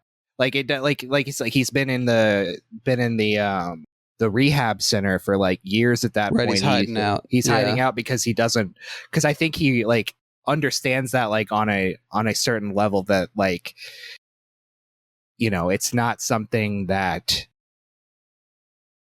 You know what I mean? It's like, because they do bring it up briefly that Christopher Walken's character used a probably fake faith healer during his congregation and stuff. The Peter Popoff thing or whatever, where he had like with radio transmitters and plants in the audience and all that stuff. Yeah. One thing that I think the film is missing, which is probably just a budgetary concern, we should see that church. We need a flashback to Georgia. Oh, with the giant cross, yeah. Yeah. We don't get, it's all described. It's very stage play in that way, where they're like, well, we can't show this to you, but like, this is the kind of thing that I think the film would benefit from. Just like a bigger budget. Yeah. It went to all the actors they have in it. Yeah, that's a good point. Like Janine Garofalo and Tom Arnold were commanding big money in 97. Yeah. Janine Garofalo was getting 20 mil a picture back then. Yeah. Honestly, she really didn't do much in this film. Like for having like such a big name person. I like seeing her, but yeah, you're right. Yeah, like, she just was kind of like I get what you're saying. Like they introduced these characters that like each one could be like the centerpiece of like the film if they wanted to. Like, oh, she's the reporter that's gonna break, but she just is kind of there. And it's like Gina Gershon's character, the talk show host, is only bookending the movie, but she could have been a bigger, presence in the film. And like, it's like, I get like, it kind of like suffers from like a too many ideas kind of thing that none of them fully get developed. It almost feels like it's a pilot for a TV show or something. Yes. I was going to say, I was like, it does have like, it has like, this is a film that could like, if it like had dropped now would be like a Paramount Plus series or something. Yeah. I'm just, I think it's funny. Just listen. I mean, all these characters you're talking about, I was pleasantly surprised that we don't get a whole Janine Garofalo is going to betray them, and there's some type of a thing where she has her own scheme. And I think I don't want to make it sound like I don't like Get Shorty or Out of Sight, which are movies that I love. But I think the idea of wanting to understand more about them, or to have those sort of more traditional like Gambit scheme type plot lines play out, I guess I was not interested in that necessarily. And I don't think that I want to know more about them. I think really what I'm looking for is either for their purpose in the plot and the sort of thematic arc of the film to be clear and sort of clockworky, like everything has its role, or to be for the whole thing to be even more elusive and more beguiling, rich text. And I think it's in a weird middle. It's in the nether zag that you like, but I think it's unclear to me at the end of like it gives the sense of, you know, when you see a movie that like, and it's not as bad as this, but like the by any stretch, but like the extreme example would be like The Snowman, where like they clearly they ran out of money and couldn't finish filming the whole script. Like when you see a movie where you can tell that pieces are missing, and it's not that pieces are missing here, but it's that things don't feel like whole ideas, or even that wasn't the problem with The Snowman. It's pronounced hula. I'm just going to go on record in saying that I think Touch is a much better film than The Snowman. Touch is a much better film than The Snowman. No, taking a strong stance with Jane on this one. Yeah, I'm with you there. All I'm saying, by the way, there's a Harry Hula like a premium cable show coming out. Isn't his name Harry Hole? Well, that's like they pronounce it Hole wrong in the film. I'm like pretty sure they do, because I think they decided that Michael Fassbender saying hula would be too silly, but it is. Okay. Yeah. My girlfriend has read, I think, all of the Joe Nesbo Harry Hula books. I'm assuming she was really mad when this film came out. Then. No, she read them after the film. Oh, okay. But we watched it, and it just doesn't work. And this movie is not. I saw it in theaters. Like The Snowman, like that was like the first movie I saw with MoviePass. Like because like that's now I understand. Oh yes, I was going with my friend, and we'd see the trailer like every time, and the trailer is like one of the dumbest trailers I've ever seen. I was like, we have to go see this. I genuinely think that The Snowman could have been a perfectly serviceable thriller if they had been able to finish filming it. And I will say the dubbing over Val Kilmer's voice is like really, really bad. This is really weird. First I've heard of this. He had he was dealing with the throat cancer at the time. And I think they just dubbed over his voice. It was Laura San Giacomo from Haywire. She did it again. What I was gonna say is I think I get why, if it's not like you're saying, not sort of like open enough, not murky enough, then that's kind of a different thing. And I see a little bit where you're coming from.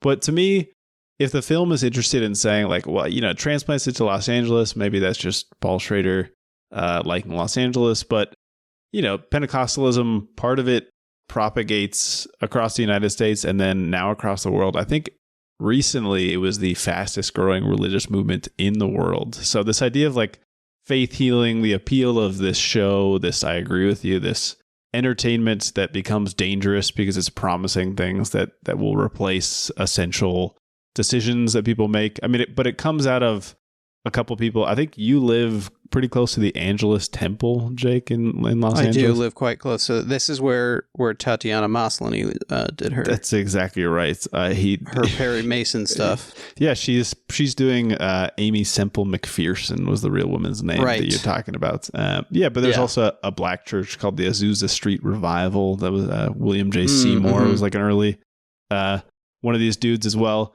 But not only that's what Walk-In is meant to represent. Obviously, the Catholic Church gets its insults or its critiques in here as well. But I think maybe it hinges on how much or how interesting you think it is to have. I think in one of these, in maybe the exact article that you were talking about, Schrader talks about Skeet Ulrich as a passive character. I mean, he reminds me of the brothers Karamazov character Alyosha, who's like this young religious man who's also kind of trying to figure out what you're even supposed to do or how do you help people. I think you were describing it well of like, you know, what is the role of somebody who believes in these things and wants to actually manifest them, and it cares about that more than the dogma, like Jane was saying.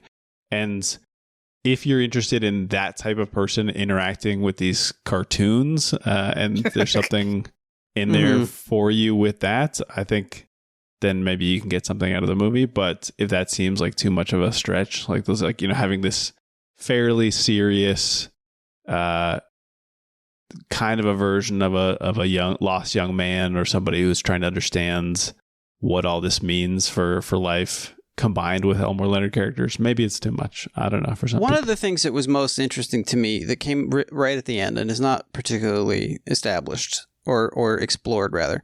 There's something in the movie that once I glommed onto it, I thought this would have been an interesting thing to make a movie about, which is when the genuine article, like a real miracle, appears in. And I guess this is kind of what the movie Michael is about, honestly. Just Which dog is a shit film. that is a terrible movie. Very bad movie where William Hurt bites into a lemon like it's an apple, and it's not the main purpose of the scene. Truly insane. But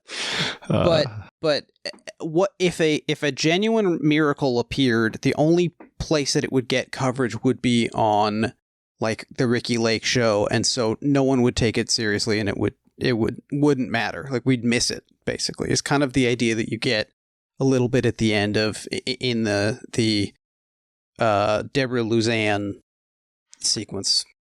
Yeah, I like that she was reading off viewer mail, and none of the people were like, "Yeah, that's cool how you did that. That's cool how you pulled that off," or whatever. Exactly. Like nobody thought it was real. That's kind of interesting to me, but it's like so many ideas in the film, I think, just kind of pass by. Yeah. I mean, simplifying it slightly, it makes it sound, I think, cornier than it is to me in the movie. But it's this idea of like in this hyper-saturated witch hunty, if you will, although I didn't see the comparisons, but now I'm allowing one. You're right. Thank you so this much. idea of like Hollywood or television or, you know, all these sources of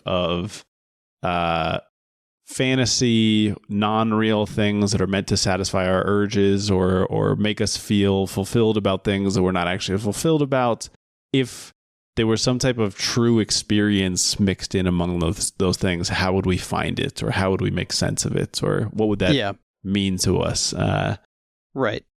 I think that is interesting, but I think you're right that there's not a ton of exploration about it. I mean, ultimately I do agree that it's kind of a thin film, but for me, I guess it's pleasant enough that it doesn't bother me so much. Yeah, it's a film that has many ideas, probably too many ideas to fully flesh out. Like lots of different things it wants to say about faith and organized religion. That, you know, like I said, he would eventually, like Schrader would eventually develop these ideas like through the next 2 decades in films, but like this is like as far as like a like origin point for a lot of this, like I know he like kind of tackled it in hardcore like back in the 70s, but I think like as far as like really going after this type of like themes and stuff, I do think this is like a good starting point for that's those types of conversations. Yeah, I mean, Ian, first of all, having spent plenty of time with you in person, I know very well that you're comfortable with a thin film. Second, I think it's weird for Schrader to do. I mean, honestly, it is weird. I agree that my expectations coming in colored my experience of the film, but I think it is weird for Schrader to do a thin film. I mean, it's weird.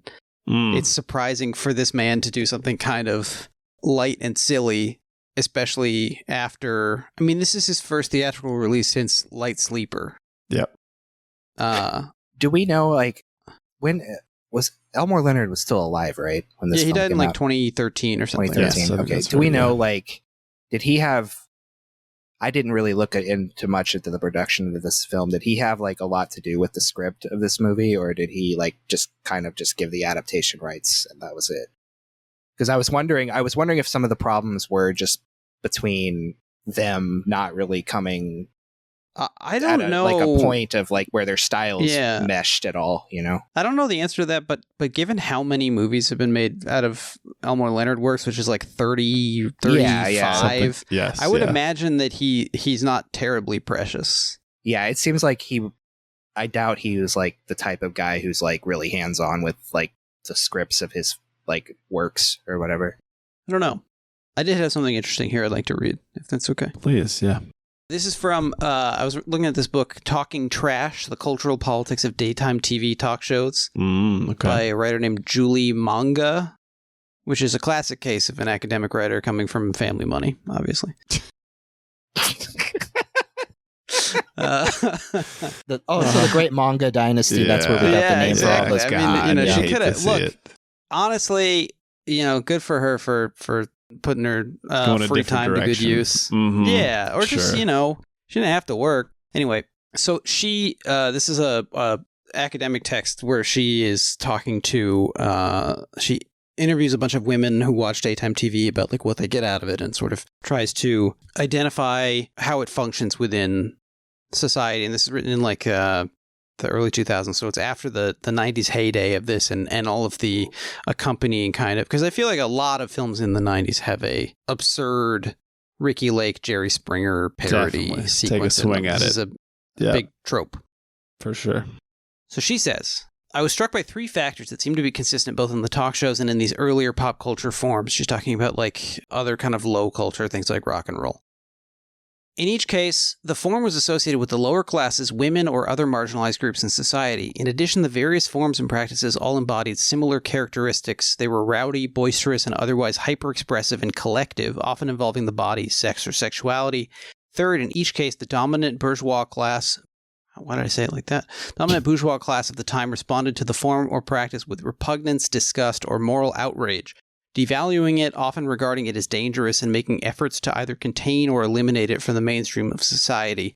This was the case, for example, with European fairs and carnivals, and with saloons, burlesque, popular theater, and opera, as well as the voodoo spiritual practices of slaves in the American South involving music and dance. Rhetoric of critics of these earlier forms and of contemporary talk shows was strikingly similar. She found talk shows both intellectually interesting and potentially useful in terms of understanding the workings of culture and cultural classifications as they relate to what gets construed as legitimate and appropriately public in a society.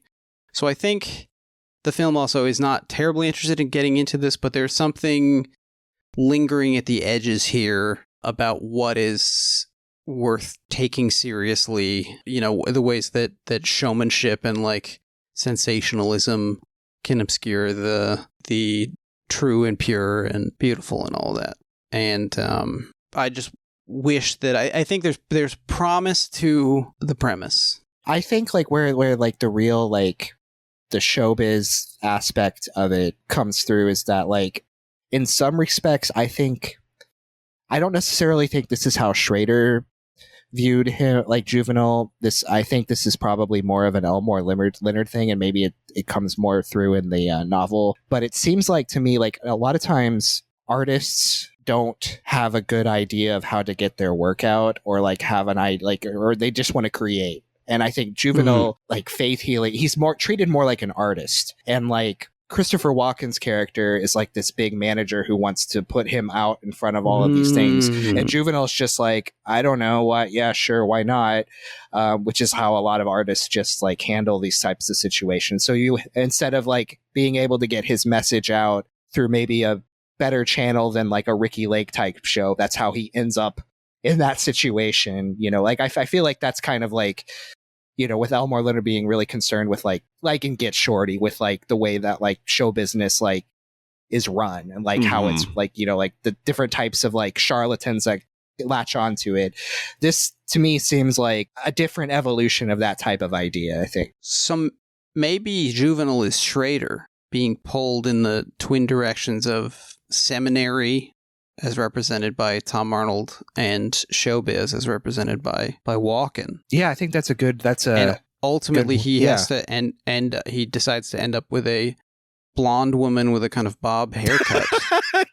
Well, yep, there we go. That's the message. That last part does make it more compelling, although I think we've generally found that Schrader himself doesn't necessarily see himself as like the transcendental artist, like no, actually not identifying. At all. And he talks in that Cinefantastique article. He says something about, he says the problem was the tone.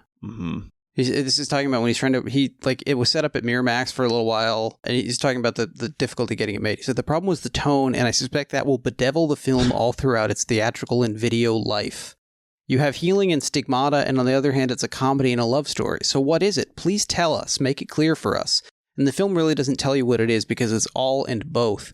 The unfortunate truth is that movies that tend to be successful are movies that don't leave anything up to the viewer, movies that tell you exactly how you're supposed to feel at any given moment and reward you for feeling the way you're told to feel. Now, this is I'm coming across very poorly by the end of this quotation. But what I was going to say. It seems like he's talking about you there. You know? No. But I think it's interesting how kind of artistically minded and commercially minded he's able to be at the same time. And he kind of seems to know that like this movie is maybe like a bad idea to make as a career move, but clearly he found something compelling enough in the material that he wanted to do it. I mean, like, it brings to mind that quote he had I saw recently, where he was like talking to Sidney Pollack, and Sidney Pollack was like, I'm just as much of like, I like the same sort of like rebel stuff that you do. So why am I viewed as like this like studio guy, and you're like viewed? And he's like, because I will make things knowing that they're going to lose money, and you won't do that. And he's like, oh yeah, that makes sense.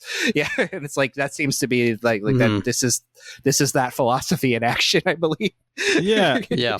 And to back up your earlier point, Jane, I think the other thing that maybe does support this as like him talking about artists, or that being one reading the film, is that when Lynn Faulkner has had this transition, this transformation by hanging out with Juvenile.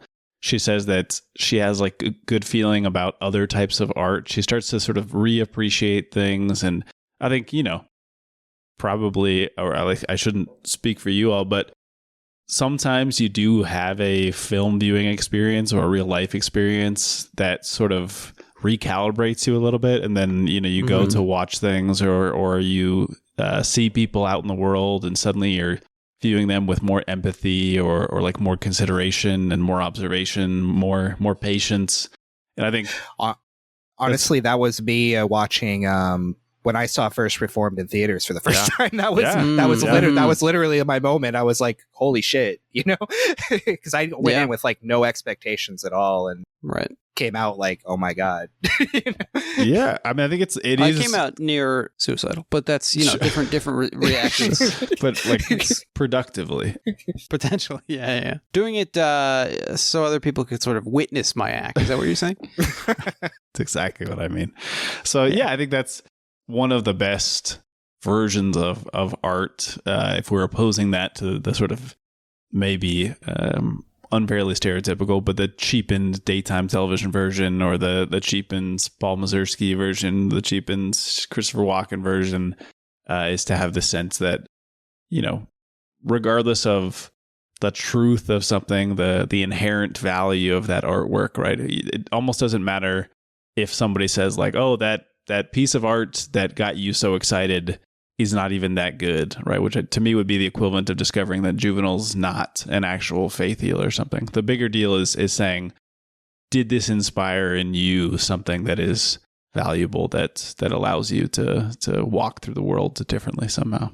And I think, which is why I think like when she's like, when Juvenile's like, yeah, it's over, I can't do it anymore. She's like, okay, like to her, it doesn't matter that he can do it or not. It's like they have that connection. Yep. Very beautifully put, both of you. Sorry, I pulled up Paul Schrader's Facebook just to see if he'd done anything crazy recently, just in case.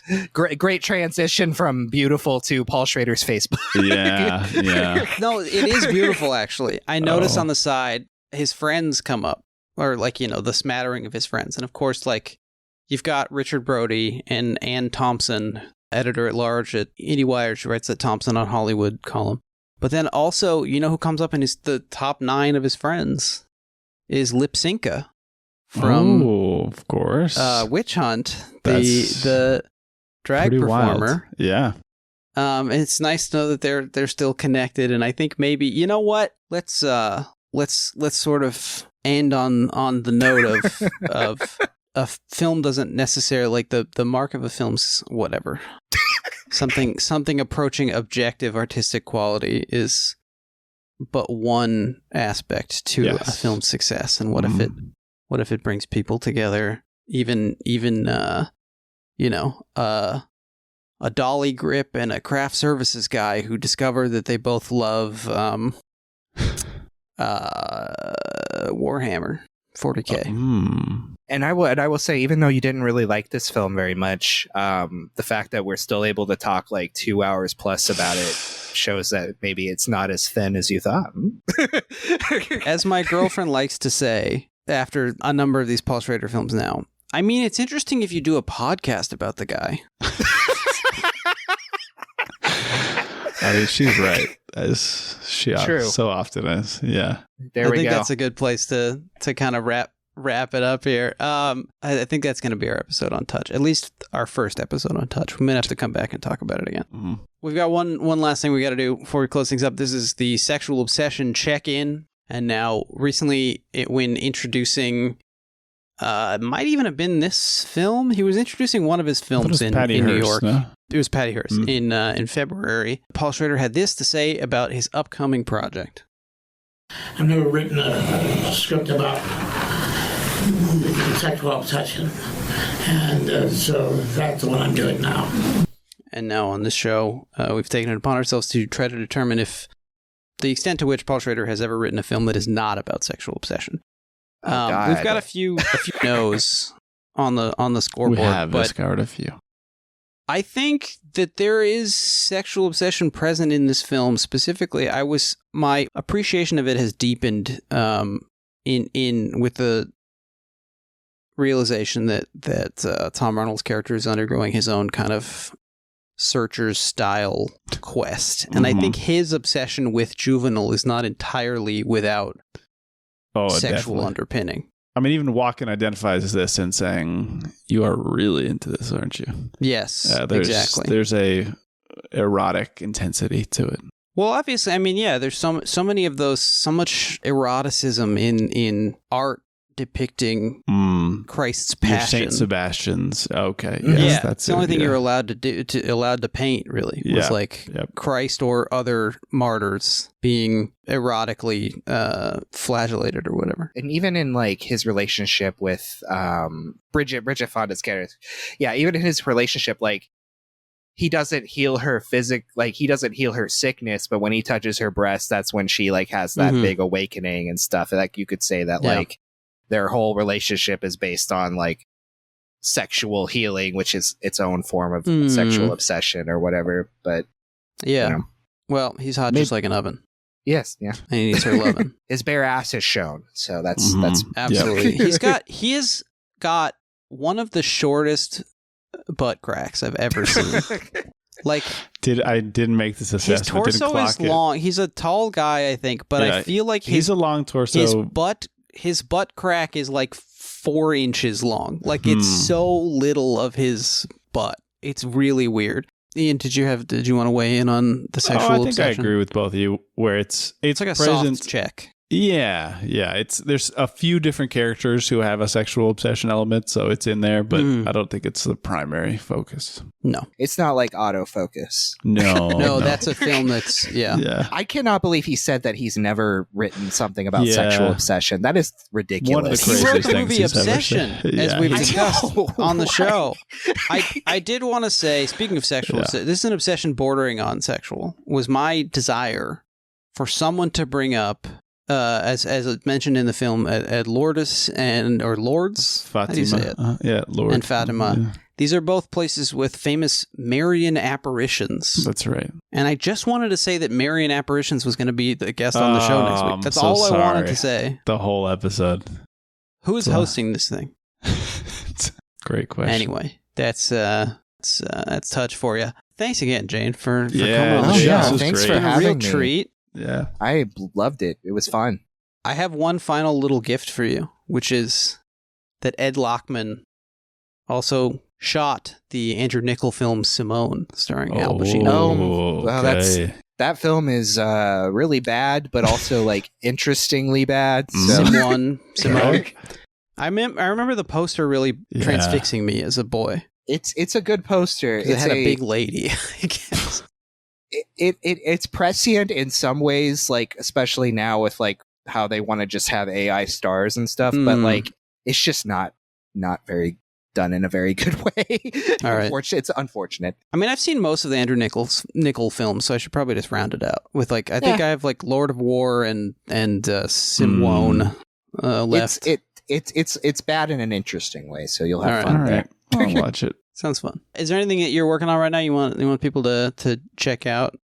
Just the back catalog of Pacino Pod, like just give us we're on hiatus a little bit right now, but we still got our Patreon if you want to support. We got a bunch of bonus stuff up there that's not available to the public if you still want to donate and listen to that. And we'll probably be back soon enough. We still got the second season of Hunters to cover, and he's got a bunch of films in production right now. So he sure does. So he's a busy guy. Lots to look forward to. Yeah, he's got a new baby to take care of. Yeah, he does. He has a new baby. Yeah, Clint Eastwood mode. All right, exactly.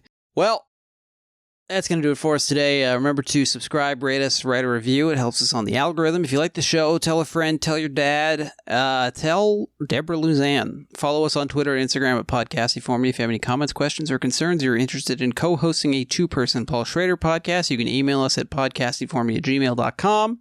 Thank you to Jeremy Allison for our artwork and for driving to Buffalo Bills Casino. Yeah. And next week, we'll be talking Affliction. Ian and I are getting our T-shirts on right now. That type of T-shirt. Yeah. Yep. I got a couple on the eBay cart, but I don't know if they'll be here in time. Whoa, cool. Anyway, until next time. Bye. Bye. Yeah, bye. Bye. Bye, good.